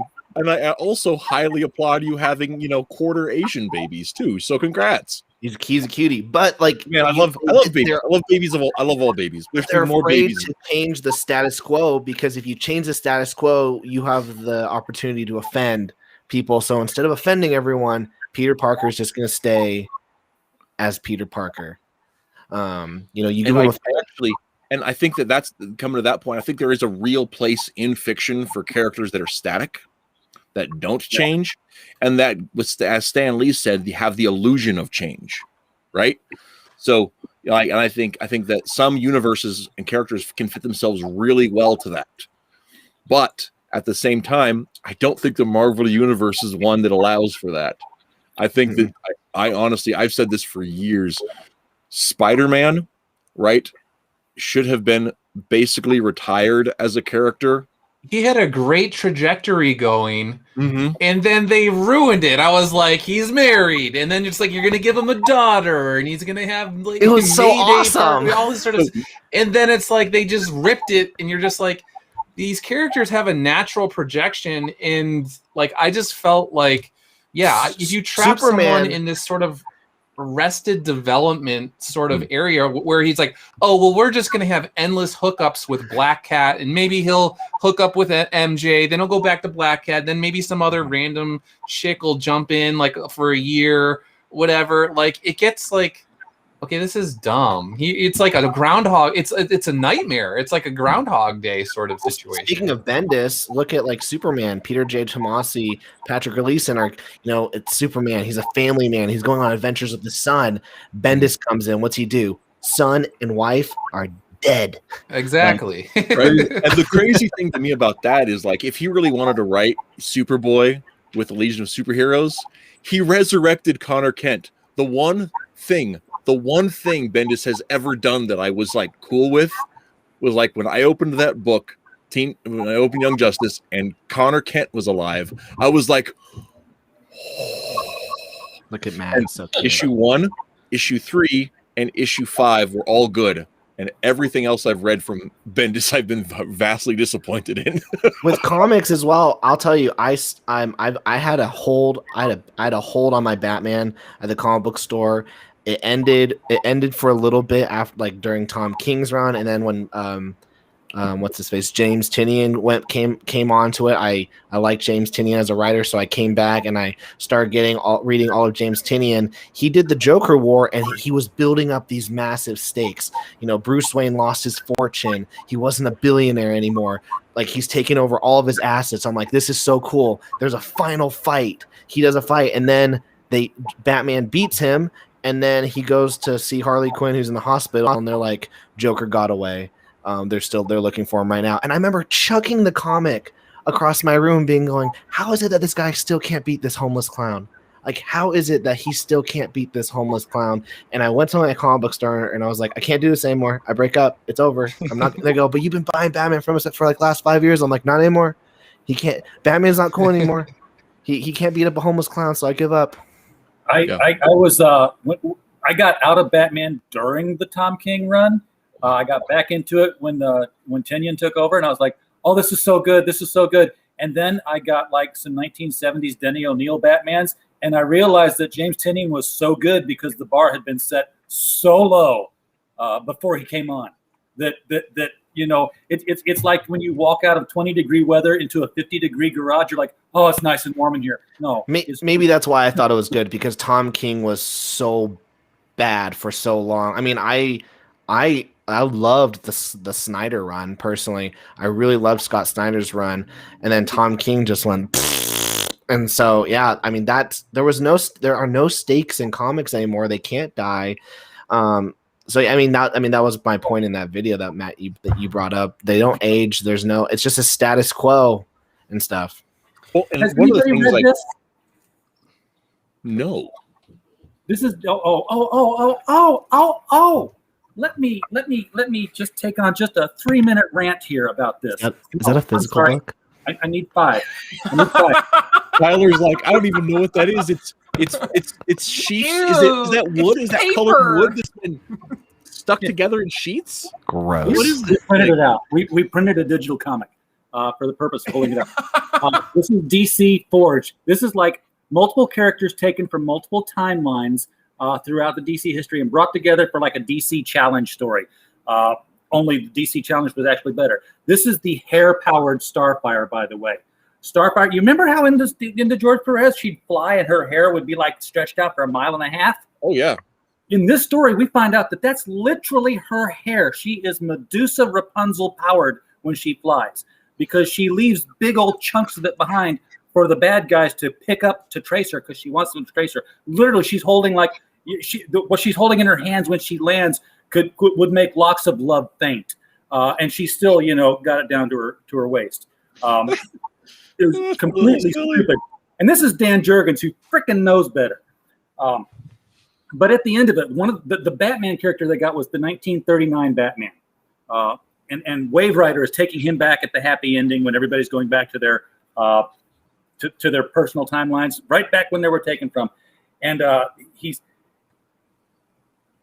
and Batman's got the presence of mind to ask Wave Rider the important question. He said, what did you mean when you talked about our universe being special? And this is where it gets fun. Wave Rider says, we call this the linear verse. Here, people age far more slowly, living much longer than elsewhere. Your youth and vitality will endure for decades, enabling you to be effective far longer than the universal norm. In the meantime, I'm giving you this to be used only as a last resort in a true crisis. As a time travel band, embrace your future, Batman. And literally, the 1938 Batman is the 2021 Batman. That's their fix. Doug, you talked about the shoe that's got so many knots in it and you can't unravel the knots. Sometimes the fix is to buy a new pair of shoes. DC's tried to reboot a number of times, but they're like a hoarder. When they're trying to clean out the house and they're a hoarder, they're like, yes, we need to get rid of all this crap. Oh, but we like this part. And we can't have this part. We don't have these parts. And this looks like it could be used sometime. That's why, they had the new 52 where everything changed except Batman. Because, all the same stuff happened in Batman. So Batman's been around for 5 years as Batman, but he's got a 12-year-old son. That's my rant. I'll stop. No, so here's part of the thing. I do want to address that, but I want to talk to back to the Spider-Man thing during the Clone Saga. What I wish they would have done with Ben Reilly, because Neostar says, wasn't Ben Reilly created so that Peter Parker could be retired and you could have the young hip Ben? He did, but everyone hated it.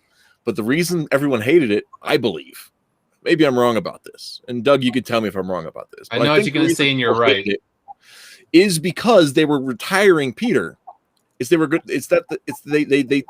wanted to stop Peter's story, and I don't see why they didn't just move Pete out to Queens and tell family-friendly stories with little Mayday Parker.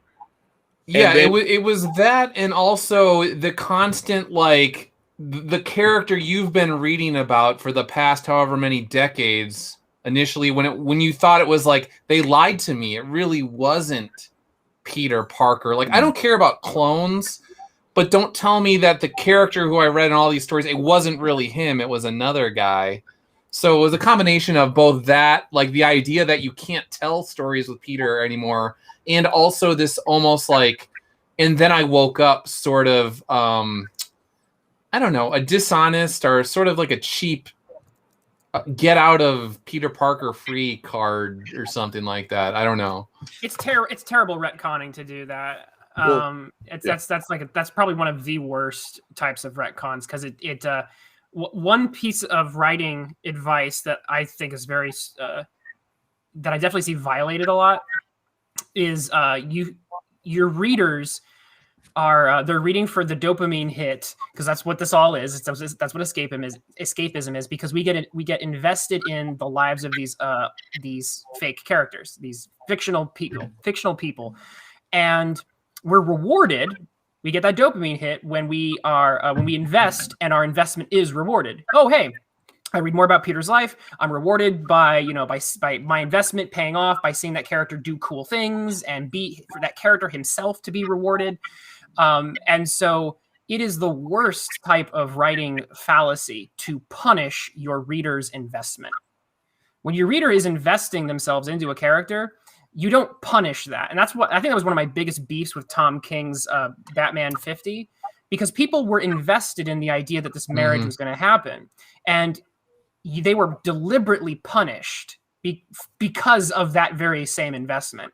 And it's you don't punish the reader's investment, you reward it. Now, you can subvert expectations and do clever things, but you don't take out the ruler and be like, naughty, how dare you get invested in this character because it wasn't him at all along. It's what? Why was I invested? The readers were emotionally invested, but the retailers were physically invested, and they were very angry about it because they did not get the advance notice to say, hey, by the way, it's not really going to happen. Maybe you shouldn't order as heavily as you think you're going to.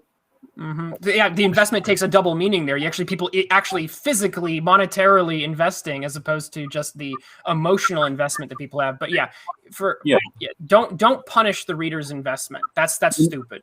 When DC told retailers that Superman was going to die, by God, he died, and he stayed dead for a good year.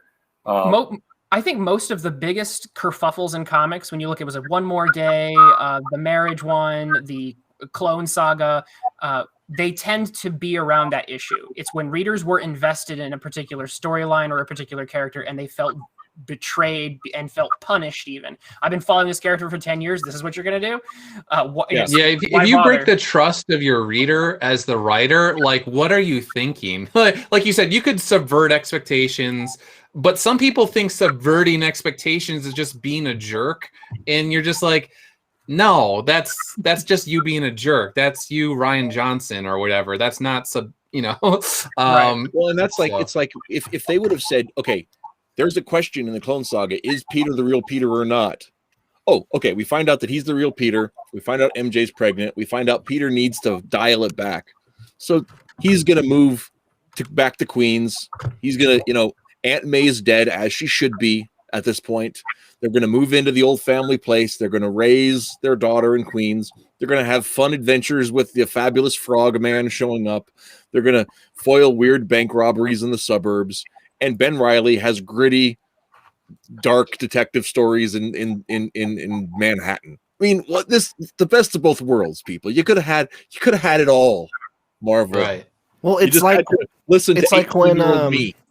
It's like when in Final Crisis, when Bruce Wayne died, when he died, and Dick Grayson took over as Batman, I really enjoyed it because he was a different Batman. He was still Batman, but he had Dick Grayson's personality. He was still fun. He would make all these quirky jokes, and he was trying to figure out how to be Batman. And I would have loved to have kept reading a Dick Grayson Batman, and then Dick Grayson will then, maybe once he's done with it, he passes the mantle off to Damian, who is now a much more violent Batman. And then we get his run, but then the next successor goes, oh, I shouldn't be like Damian Wayne Batman. He was too violent. I'm going to be a new Batman. So that's a way to keep the character of Batman going while still changing it up a bit. I'm so sick of Bruce Wayne. He can't do jack. He's not awesome anymore. 80 years, he still can't win his fight. Yeah, So If you're going to put Bruce Wayne or Peter Parker in Carbonite or whatever, then you need to have a really good writer to be able to find new twists or whatever. And so the longer that they try and keep them frozen in time, when you get these bad writers, it's just, you're like, this is the same thing I've seen 10,000 times. And it's just, I'm done. Like you said, I'm out.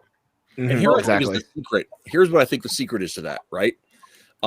I honestly think that the reason we're seeing this problem is because the Marvel age kind of ruined the paradigm. And I'm going to explain what I mean in a second, right? So before that and after that a lot too, especially with Batman stories, the Superman stories, there wasn't about the personal growth of the hero. It was about the specific case or the specific trial or the specific adventure. And there may have been continuity and there was stuff that happened, but it wasn't about how this affected Clark Kent's soul. It wasn't about what motivated, how this affected Bruce Wayne's long-term trauma, right? They weren't personal stories. The lead characters were vehicles for the investigation. They were vehicles for the wacky adventure. They were vehicles for the changes about the people around them. Okay. When the Marvel age came and suddenly Peter Parker is a character who can grow and develop and has his own foibles and everything else, he's a super dynamic character. Super dynamic characters have to have resolutions. And after 85, right, almost all of DC's characters became dynamic characters, right? So they have to be able to grow and develop. And suddenly you've anchored your character into time, right? You've anchored your character to time, and you can't keep them the same, or you're just reading the same story again and again and again and again and again, or you have a love interest, and oh, they're in love, and oh, they're not, and oh, they're in love, and oh, they're not. And how many times can you read that story again?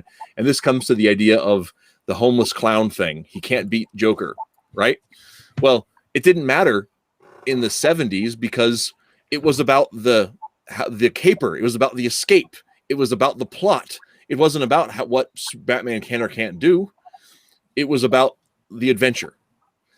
When it becomes about the personal aspect of it, and you're sitting here thinking, he's been mass murdering people for 80 years. But, when you're reading the Laughing Fish, it's not about that. It's about why is there a laughing fish? It's a mystery. Yeah, and you can someone clip everything that Matt just said so we can save that in a 4-minute clip because gosh, I just feel like I just got a lot smarter. So Bob was accurate to say that the entire DC universe was like it was a 5-year sliding scale, and it was like Batman and Superman have been in operation, so to speak, for 5 years. They're 29 years old. They will always be 29 years old. It will always be 5 years, and everything that happened. We don't care if there's more days that add up than 5 years. It was just that. But in 1985 or thereabouts, suddenly Dick Grayson went to college, became Nightwing. Suddenly Batman got a new Robin. Now he's got to be older to have a new Robin the same age as the old Robin, who's obviously older than the old Robin was. That makes sense. Now we can kill a Robin. Now we've got to replace a Robin. Now a Robin comes back. Now I've got a child. I mean, he's gone through 5 Robins, and they're all different ages. He can't be the 29. No one knows how old he is now because they're afraid to put a number on it, I think. But yeah, they're like you said, they're anchored in time. As soon as Dick Grayson came down the stairs with that Nightwing uniform on and New Teen Titans, a clock started ticking. Well, and I mean, and the clock had been ticking, but nobody paid attention before. In the Aquaman book, you had Aquaman get married and have a baby, and so that baby was slowly growing up before he was murdered. And so it took about 10 years for that kid to go from born to like 18 months, but he had slowly grown a little bit. But nobody likes Aquaman, so nobody paid attention. Soap operas on television have no problem with this because they'll have the opposite occurrence. They'll have a baby be born. He'll be a baby for a year, and 3 years later, he's going to military school, and he comes back from college 5 years later after that. And there's a new generation of characters. And Umberto Eco wrote a pretty good essay that describes that concept. And another author that I can't recall, is his name Moore or something, and he basically describes the term he uses for it is called the never when. Which is a really great way to encapsulate the timeless quality of how time moves and doesn't move at the same time. I think the phrasing was it's an ever static but changing present. It's always the now. Yeah. And it creates a dreamlike quality to superhero stories because they're always taking place right now in the current state, even though the characters, like I said, Magneto's like 200 old, not 200 years. He's over 100 years old now, technically. If he was a World War II, if he was a child during World War II during the Holocaust, he's real old, and stuff like that. So to account for all that, you kind of have to time has to become kind of unstable. Yeah. Like how Bart Simpson was conceived at the Empire Strikes Back debut, and was born, in 1980, and so we got a pretty set day there. But then they just slide all the time, and he's had 10 birthdays and 50 Christmases, and and we just don't count it. It's always now. Yeah, I personally. I'm going to probably be the one person in the room. I'm actually, that doesn't bother me. I'm not saying it bothers me. I'm just saying we're fine with that. It's the same with Bob's Burgers. They have a new Thanksgiving and a new Christmas every year, and the kids never get older, and nobody complains about it. Yeah. And I'd rather have that with, as long as Chuck Dixon wrote Robin was always the exact same age. He never got any closer to being legal driving age. And the moment he left Robin, they jumped him up. He's suddenly like 18. And you were talking about, the anchoring thing being, the Aqua Baby. But, there's also just the fact that Robin went from being 8 or 12, somewhere around there, to being college age. Even before being Nightwing, he was running off to college, and that's got to be a decade that he's been Robin. Well, and I think that really one of the things you have too is like with comics, and this is one of the things I don't think it has to be either or, but there's a difference between telling the episodic adventure stories and the epic, right? If you look at like the old sagas or the old epics, and this is something I was listening to a lecture. I can't remember who's even giving it right now about Greek stories. it may have been Spencer Clavin podcast or something, talking about the Greek stories and how Homer wrote these massive stories with his in-depth mythologies and these interlocking connectivities that tied into stories other people wrote. That, like, to keep it all straight, you'd have to have like one of those, charts, Always Sunny in California charts with the string and everything to go through it all. And I was like, that's a comic book universe, right? Our modern comic book universes are these kind of huge sagas, but like, it doesn't have to be that kind of storytelling to be engaging, right? Not everybody has to have that kind of complexity to it.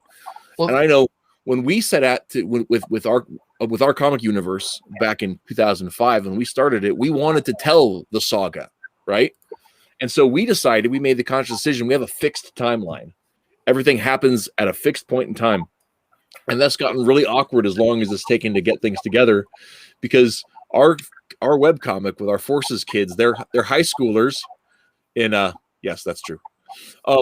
They're high schoolers. They've been high schoolers for 15 years. But it's only been 9 months of their life that we've seen on the panels, right? So this 700 page story is only their junior year in high school, and that's it.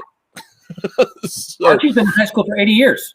Yeah. I mean, I think that's a bringing up The Simpsons was actually an interesting point, because when you have these characters that become iconic and over the course of decades and time doesn't really shift, Homer Simpson is actually in many ways over the course of many years become almost a parody of Homer Simpson from when he began. And so that's where, again, if you don't have a good writer, the character, whether it's Batman or Spider-Man or Superman, like, it becomes some bizarre, like, I don't know what, like, version of themselves. That's just, there's a reason why I don't give a rip about The Simpsons anymore. Like, I haven't, like, in literally like 15 years, I haven't watched The Simpsons. And it's because the characters, Ned Flanders is like a parody of Ned Flanders. Homer. They call it Flanderization, don't they? I don't know, but whatever it is. They have a term. It's called Flanderization. It comes from Flanders, and it's basically how the concept is the fact that when you have a character who has, maybe when they're first introduced, they have some more of a well-rounded facet, but then when they find that, we can laugh at this character's one trait of them being uptight, and then over time, because they just keep hitting that one note, the character basically becomes the one note. So I call it Flanderization because Ned Flanders, I think, started off being a little bit more well-rounded, but then as they kept writing him, he basically became a one-note character. So he Flanderized. He became a parody of himself because he lost all of his roundedness. It became one trait. Arrested Development, they did it to Job at one point, where he was a little bit more well-rounded. Then he just became the idiot that we just laugh at for stupid things.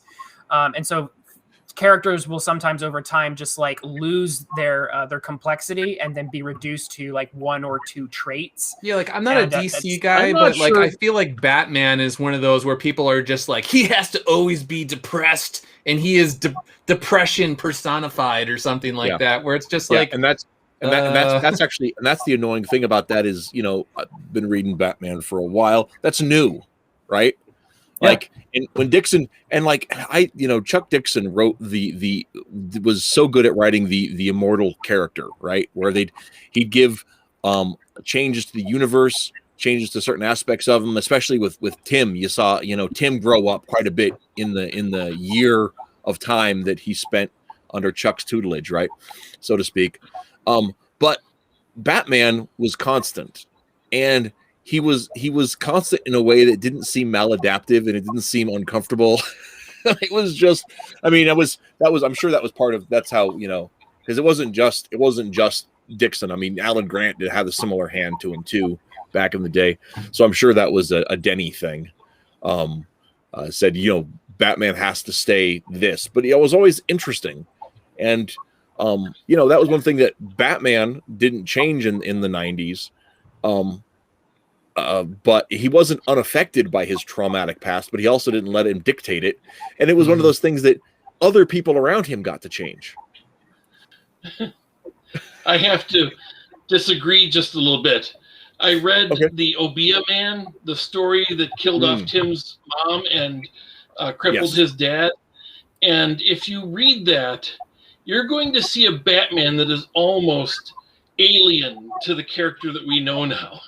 He's like worried about Tim's about what Tim's going through and is sensitive and is caring, and it's like the a-hole that he became in the later 90s, where he's mean even to his friends. And in the Justice League he's like rude and disappears on people, and it's like the character that he became is almost a sadden in the early 90s. That Obia Man story, if you reread it, that's just one example, but I was rereading a lot of books from that era again, and it's like Batman seems so different now because they really worked to make him just a major psychotic jerk. and yeah, well, that was kind of after like Denny kind of stepped down in a lot of ways. Or at least the tail end of things. It was when they brought a lot of it, when they brought on after or just before oh come on, I'm gonna forget that when Greg Rucka came on and stuff. And at that time frame there was some shifts in the whole demeanor of it all. Chuck's talked a lot recently about how the change in the editorship being such a big shift. And I think that's why, even though I thought comics had kind of at least DC Comics had kind of a renaissance from the Kingdom Come era through the early 2000s, and then Identity Crisis, and then all those other stories after that just kind of were hit and miss with me. There'd be great stories, there'd be really terrible stories, and it was very different. And you could really tell editorially that it was a very different company. Well, and I think honestly, I think some of the stuff that seemed like a renaissance in that time period, I think people got there was a lot of hype around Kingdom Come, and I don't want to spend a lot of time tonight on it. I don't think Kingdom Come was that good. But I think beyond that, there was a lot of energy in it. But I think that you had Archie Goodwin as a presence in the company then, and Starman Starman was not everybody's cup of tea, but there was so much aspiration within the character. There was so much love poured to the old books and the old themes. And even though it was kind of an edgy Englishman's reinterpretation of some of that stuff, it still was done with an affection that I don't think the writers that were lining up at that time had for the universe. Yeah. I have to agree with that. Yeah. And by the way, you want to talk a book anchored to ages, Starman is a big one. Oh yeah. Well, Starman has it has its own fixed timeline. I mean, you can't read Starman from the rotating timeline perspective and have it make any sense. It ends in the year 2000, and that's just the way it is. So it takes place over 6 years, 94 to 2000, and that's it. But yeah, so I think we've hit everybody except RJ, and we're almost at 2 hours. Oh, that's right. I'm sorry. We didn't get you either. RJ, do you have this is running long. I'm just looking up at him. Just like Tyler's like, I thought you were ready to pass out. I thought, oh man. Oh no. I'm really enjoying this conversation. I normally spend my Thursday nights drawing to the show. I thought you were going to say you spent them drunk, and I was going to say, well. Why should the show stop that? I can imagine my show would be really good to drink too. Yeah. Neostar Tim's dad was killed by Captain Boomerang. He was crippled by the Obia Man, which is what was said there, which was why Tim got to drive at 14. He had a special license that was granted to him by the state for having a handicapped family member that he was responsible for. That's how he got to drive the Batmobile sometimes. As for what I would do, I would apply the Disney solution. Now, I know that sounds strange given the state of Disney today, because Disney has stepped away from the Disney solution itself. But if you'll recall, when they used to release the Disney films to the home theater market, it was an event, and it was for a limited time, and then they went away for 10 years. You couldn't find them anymore. And they would then come back, and there'd be like a new generation ready to reintroduce themselves to these characters. And the same thing applies to the vinyl market. The vinyl market went away because it got replaced with the CD and then the digital streaming, and now it's back again because people wanted it. We may have to not necessarily fix comics, but let it die and go away until enough time has passed where it can come back as something new and vital and fresh. My one hesitancy to that is that comics have become so tied into the direct market in terms of American comics that if you let comics die, there's no place to buy comics.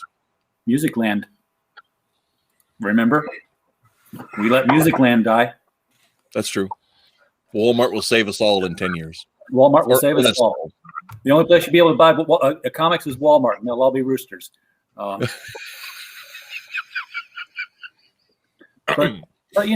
let maybe Comics Ground just needs to not have anything planted on it for a while. Let the soil replenish, and then start. I've always said, if I had $25 to buy DC Comics away from AT&T, and the way things are going, I might be able to crowdfund that now, real soon. But I would Drago approach. If he dies, he dies. I think do the thing that DC always wanted or said it wanted to do every time it did a crisis or a reboot, which is literally reboot. Don't keep all the crap that you think is still worth keeping. No, burn it to the ground. Start over. If I were to start DC Comics over, and I can't address Marvel because I'm not a big Marvel person. I was raised a DC kid. It's like being Pentecostal or Baptist. I'm DC.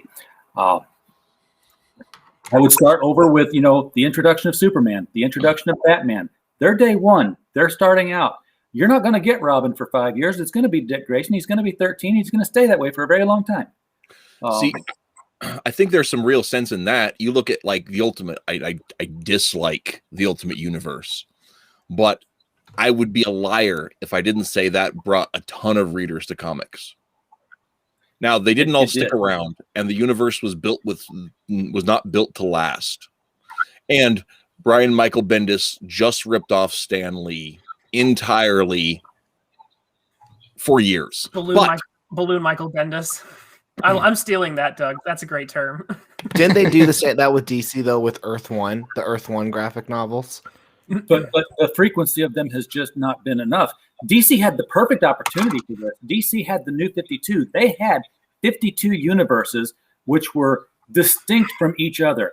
Basically, they had the capability for 52 imprints. They could have 52 distinct Ultimate DCs, and they didn't do it. They had the Watchmen universe, the Charlton character universe, which was the Charlton characters, but a Watchmen feel to it. They had the Distaff universe where like all the genders were switched. They could have a year one DC universe start up and just give it some new DC fresh start. I don't care what they call it. Issue number 1, and it's everything starting from the very beginning.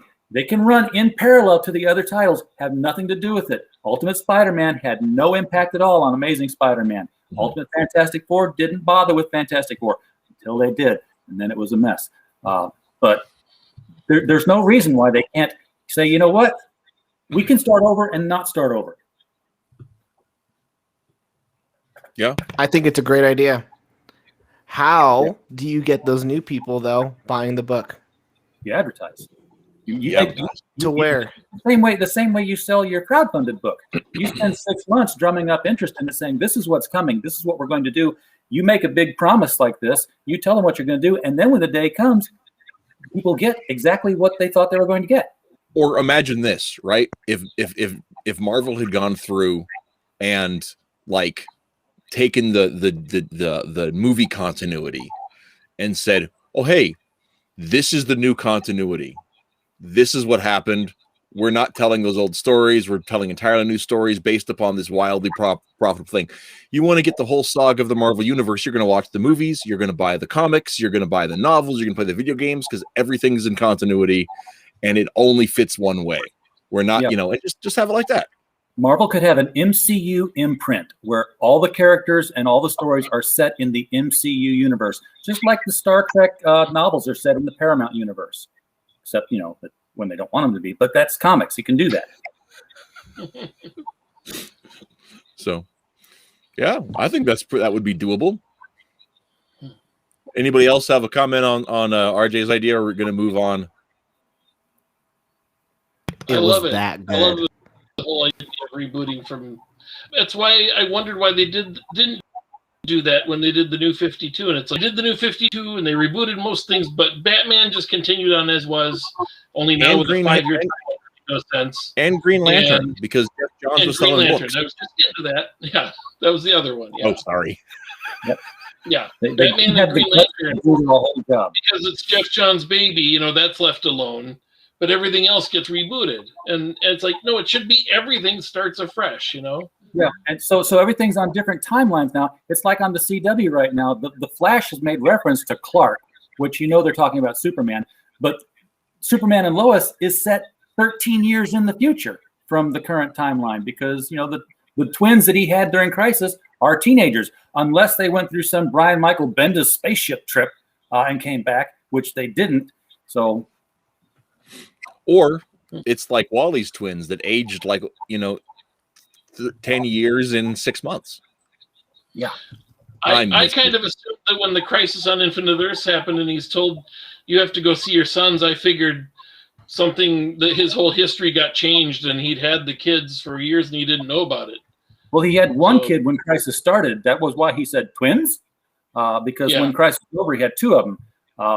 And the baby had shown up, but if they did say, at the end of Crisis, you didn't have 2 boys, 2 babies, you had 2 teenagers, and they made it current, well, that's a different story. Yeah, I have no idea what the truth is. I haven't seen the show yet. So, but yeah, the other Marvel also had the opportunity to do this with All New, All Different after the whole War World thing when they ended the Ultimate Universe and they were going to marry everything together. The talk was new continuity, no old baggage. You're going to learn everything fresh. And none of that was true. Well, it was true for like 5 minutes, right? Yeah, we're going to get rid of all the crap and just keep the good stuff. And then a committee said, everything's the good stuff. Yeah. Anyway. So one last suggestion then from Twitless, you asked to be last for reasons because the last shall be first. So I've been thinking about this for a while, and I'm going to try to speed through this as quickly as I can because the perspective that I've been trying to learn from, I've been taking some classes in some history of literacy, history of book buying, basically, and so I think that if we look in terms of pragmatic, I think some of the solution ends up being a financial one and a placement one. Chuck Dixon, he's been cited several times here. He said that the direct market killed it when it became basically when comics became a boutique. He said they died. And I think this matches pretty well when you look at publishing history. If you look at Victorian England and you look at the rise of literacy and you look at the rise of how people were able to basically purchase books, there's a book called The English Common Reader by Richard Altick, where he basically just maps this whole thing out across pretty much the 1800s. And what you see is that when normal people have access to and then the money to buy, they can buy tons of stuff. And they often buy, especially lower income people, they buy stuff that's not considered to be literary. And so although the quality of the content is a concern and it is good, what matters more is is people's access and then people's the monetary access, basically. So when there was this huge, because in England there was this history where basically people, the only people who could buy books were rich people. And then they just displayed books. And then later on, as books started to come down in price and the lending libraries became a thing, people could afford to go to libraries and read.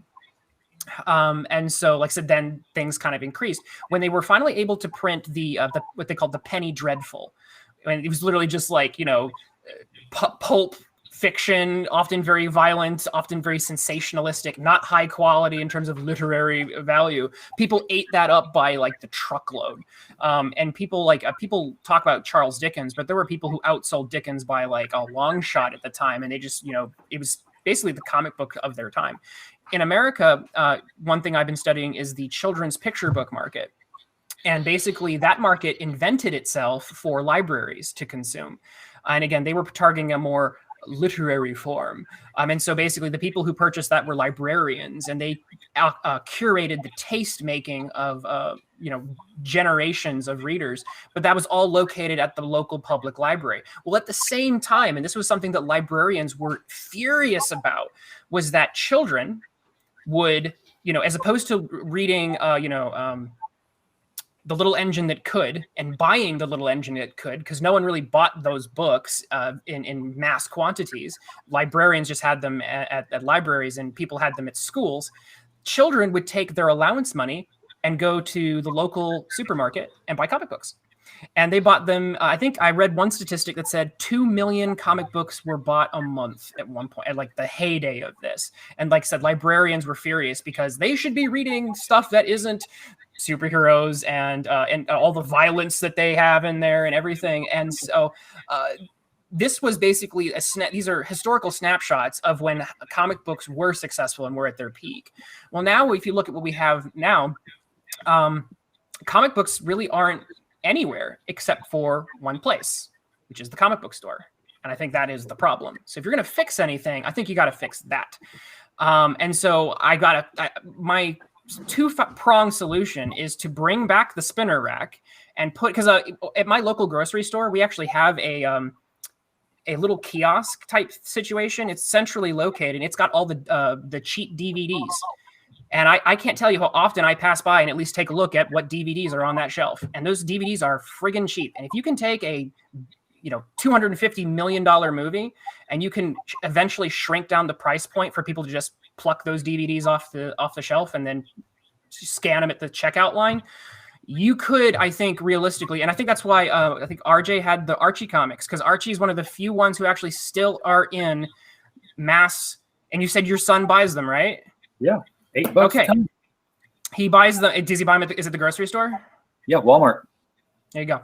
If you want to fix things, you need to take comics. You need to put them in places where people will buy them, because they were always the thing that people would buy next to Snickers and potato chips and the $1 a Coke, and then you bought a comic book. So I believe Tyler has a music video that you should check out. Tyler, you should plug that. It's related to this topic. Okay, where's my book? I'm almost done. So I think you could do two things, because like the price point now of comics are like $4 or $5, right? I think you could basically have the spinner rack, and the top of the spinner rack would be the new releases. This is as pragmatic I think as I can get, with keeping things as close to the same as they are, because comics are expensive to make. So keep the at the top rung of the spinner rack, you would have the brand new releases at $4.99, which is what they currently are. After like 1 month, they would basically drop down to being about $1. And then the spinner rack from the top shelf down would basically be the $1 comics that people could just pick up. Because I think a $1 price point is basically the sort of like candy bar snack, maybe $1.50, something around those lines. And then kids would probably start buying them again. And once kids start buying them again, like I think most of the other problems become much more easy to solve, because kids can access them. People who are interested can access them. I would buy more comics if they had them at my local grocery store.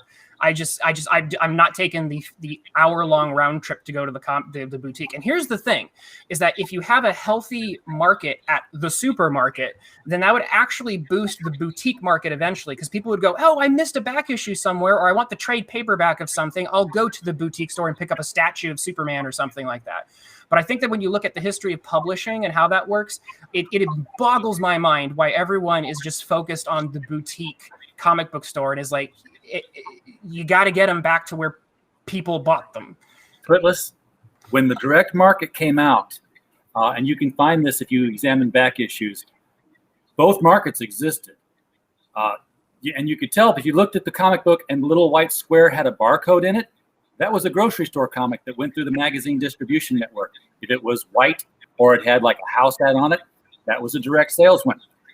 What killed it coming out of the what took it out of the grocery stores, what took it out of the Walmarts was a two-pronged problem. First of all was returnability. The publishers did not want to have returnability. The boutiques couldn't return the books. They bought them, they were stuck with them. Walmart could rip the covers off and send them back for a credit. Secondly, there was something that was taken off of these books before they got to Walmart that ultimately led to them being removed from Walmart entirely. And that was the little stamp of the Comics Code Authority. Because you were getting more mature stories being told, and there were being things in there that, weren't being rated at any kind of level. And, Karen has children. And when she sees that, her son's picked up a book at Walmart and it has something in it that she doesn't think he should have been reading at that particular age in a comic book, she's going to go to Walmart and complain. And you know what Walmart says? We don't sell enough of those things anyway to make any money. We can put something else on that planogram. And that's why they don't have them in there anymore. And one big problem is the distribution is a huge factor in all of that too. I know for the amount of books that that the Brightwisers had to commit to produce to get them into Walmart was an astronomical number of that. And I don't want to get into the whole thing about that. I'm just saying it was a struggle. Pete Samedi's talked about when he was trying to get onto a wider newsstand and just was not able to generate the amount of volume and wouldn't be able to, and the returns that he'd be getting back, he couldn't resell. So there was something that for him was just would be a loss. And he wasn't willing to float that kind of a risk because, what's he going to do with all that? So there are huge problems with all of that, which I think actually comes back to what Tyler was talking about. Digital, right? That's where, that's it's not going to replace the spinner rack, but it's at least something along those lines. Right. So get this, guys. I work for a book publisher. We sold in a ton of books in a bunch of places. We're all high-fiving each other. Guys, we did it. This book sold so much. Guess how many dollars we got in returns this month? $60,000. They just went, hey, we didn't want these books. They didn't sell. Here you go. We want our $60,000 back. And we're like, frick. Now we got to distribution pieces itself is such a huge. But you know what people aren't returning? Their Kindle reads that we sell them. But people still buy magazines. People still buy magazines though, and people still buy Archie. Like I said, I don't think this is unsolvable. I don't think it's an unsolvable problem. I think I think you can. Well, and here's part of the thing for those of us who are producing comics, right? Who want to be in the field, who want that, the spinner rack's probably not where we're going to go. But one of the things that somebody in the chat points out is that you need massive quantities of books to fill the spinner rack consistently. You know who has massive quantities of books that they could put in the spinner rack consistently? DC and Marvel. They have classics that cost them virtually nothing to go back and print Golden Age books because all of those people are dead and they own it outright. DC can go back and print the quality comics archives in cheap paperbacks and sell them at the Walmart. That's a fair point. Yeah. And that's what I'm saying. It's you could get people into reading comics as a habit by giving them good stuff from the old days that doesn't have a ton of overhead. You don't have to give that money to Tom King. You can keep it for yourself and still be making a market. And as good stuff. Get hooked on the good stuff. And as somebody who's well, maybe. But as somebody who's those of us who are into indie is boutique. It just is, right? Yeah. But if more people are buying and if more people are looking, you might have a little voice in there if people are wanting that product and they're like, well, I've kind of read all this other stuff and it wasn't quite my thing, or I want something that's kind of like superheroes but funny. Buddy, have I got a webcomic for you? Well, yeah, because if you if you had even if it's not a spinner rack, if you had them near where the magazines are at the checkout line, and people were basically interested in them, they might, and hooked on them. It's just the same thing with other industries like music and video games. People can pick up the kind of popular stuff that's in the moment at many normal grocery stores or just like goods stores like Walmart and stuff, but they have to go to the boutique to get the specialty stuff, to get the stuff that like is that that is either older or collected in particular ways, or like I said, the Black indie label. stuff. Yeah, exactly. Or the more adult content. But like I think you got to get comics back to where people actually purchase things. And I think that there's no way around that. Relying on boutique model, I think, is going to not lead anywhere. Doug, what's this music video that Tyler has? It's about Walmart and a particular book that sometimes is in Walmart. The greatest book that's going to be delivered to me. I don't know what you mean. Sometimes I see it there every time I go to Walmart. I do. I get mad. Hey. Well, the person. Oh my! Get that out of my face. Where is my book? I paid for that. I love that video. I paid for that for you, man. I paid for that for you. You're welcome. It's in Walmart. Yeah. I'm guessing you were a Red Rooster backer. Yeah, I was. And you know what? He took a picture today on Instagram, was like, we're holding the physical book. I'm like, sweet, get on it, man. Get on it. This has got to be the greatest book ever. It's like Chinese Democracy, but like a comic book. It took like 14 years for Axel to get Chinese Democracy out. It's like Boyhood. It took 14 years to make. It's gonna be the best book ever. I doubt that. Yeah, who knows? Anyway, but yeah, that's some fun ideas, guys. I think together we just fixed comics. Yes. Actually, somebody in the chat was like, "You guys should just start a publishing company." Yeah, it's just that easy. Distribution company. I fixed comics. Where's my check? Yeah, that's true. Homeboy over here wants to buy DC Comics, so someone give him a $25 bill. Let's do it. You know what? I joked the other day. I was like, wouldn't it be funny if all these people who are doing crowdfunded comics and says that the comics industry is collapsing and that DC Comics is worthless, realized that DC Comics was up for sale and just crowdfunded the purchase price of it? Well, I think the purchase price of DC Comics is in the trillions. No. Oh yeah. Because unless you want to buy it without the rights to the characters, it's not trillions. Because Star Wars makes, I think, arguably more money. I think you'd be laying down Star Wars purchase money. How much was that? I can't remember what it was. I probably overspoke. Here's the thing, though, not to derail, but AT&T and Disney, they didn't buy these things for the comics. They bought it for the characters, for the mugs, the calendars, the T-shirts. They could care less about the comics. They got Batman. Yep. They got Batman T-shirts to sell. My kid owns like 5 Batman T-shirts.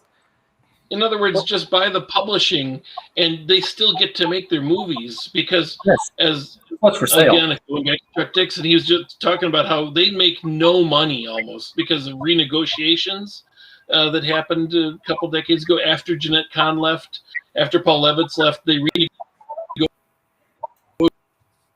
renegotiated and for the Flash and all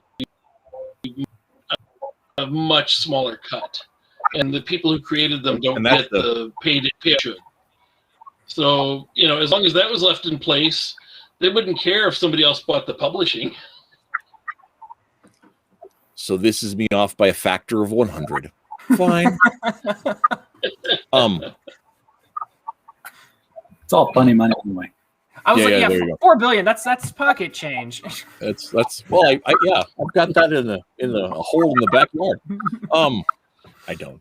But it wouldn't be $4 billion because Disney bought Star Wars. They didn't buy the rights to produce Star Wars. Actually, they bought Marvel too. How much did they pay for that? I don't know. But anyway, we should probably wrap up since we've gone through everybody. I know that some people said they have places to be, and we're over time, which isn't great. This has been a fun conversation, guys. I've really enjoyed it. So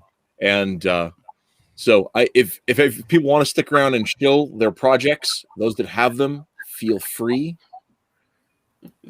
But Yeah, what's up, guys? My name's Tyler. You can go on youtube.com/JohnTalk and subscribe to my channel where we post a weekly video and we sometimes do a live stream. You can also check out my book, Chefs on Culinary Heroes Earth Force.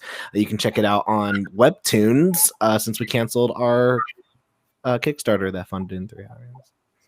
Yeah. And if you want a book about combat veterans turned exorcist, Soulfinder Demons Match is available on iconiccomics.com. Soulfinder Black Tide is shipping to Iconic no later than March 12th, and it will be up on their website shortly afterwards. So keep an eye on Iconic Comics, and you'll be able to get that. And if you produce comic books, my copy right here. Oh, thanks. Nice, man. It's total coincidence. I've got nothing to promote, but I wish I'd been able to say all the other runner-up ideas I had. I didn't know we only had one. Sorry. I had a list. Well, maybe we'll have to do it again. Nicholas Cage, the new ambassador of comics, and have him talking about comics all the time. Not superheroes, but about comics. And and then he'd have some steady income, and because we need popularity. We need to be in the culture, It's like whenever you see a comic book, it's being read by a stupid person, like a cop or like the dumb cop on the force is the one reading the comic book. We have this image problem of comics as being, you aren't smart enough to read a normal book. So you have a comic book, and so I was thinking, what if Kim Kardashian mentioned how much she likes comic books? What would that one endorsement do? It's like we don't have anybody like talking about comic books. So anyway, that was one of my other ideas, but we can fix comics again. They're so broken that they need to be fixed multiple times. Yeah, but we need a weekend retreat to come up with all the good ideas for fixing comics. Yeah, and seed money. And seed money, yes.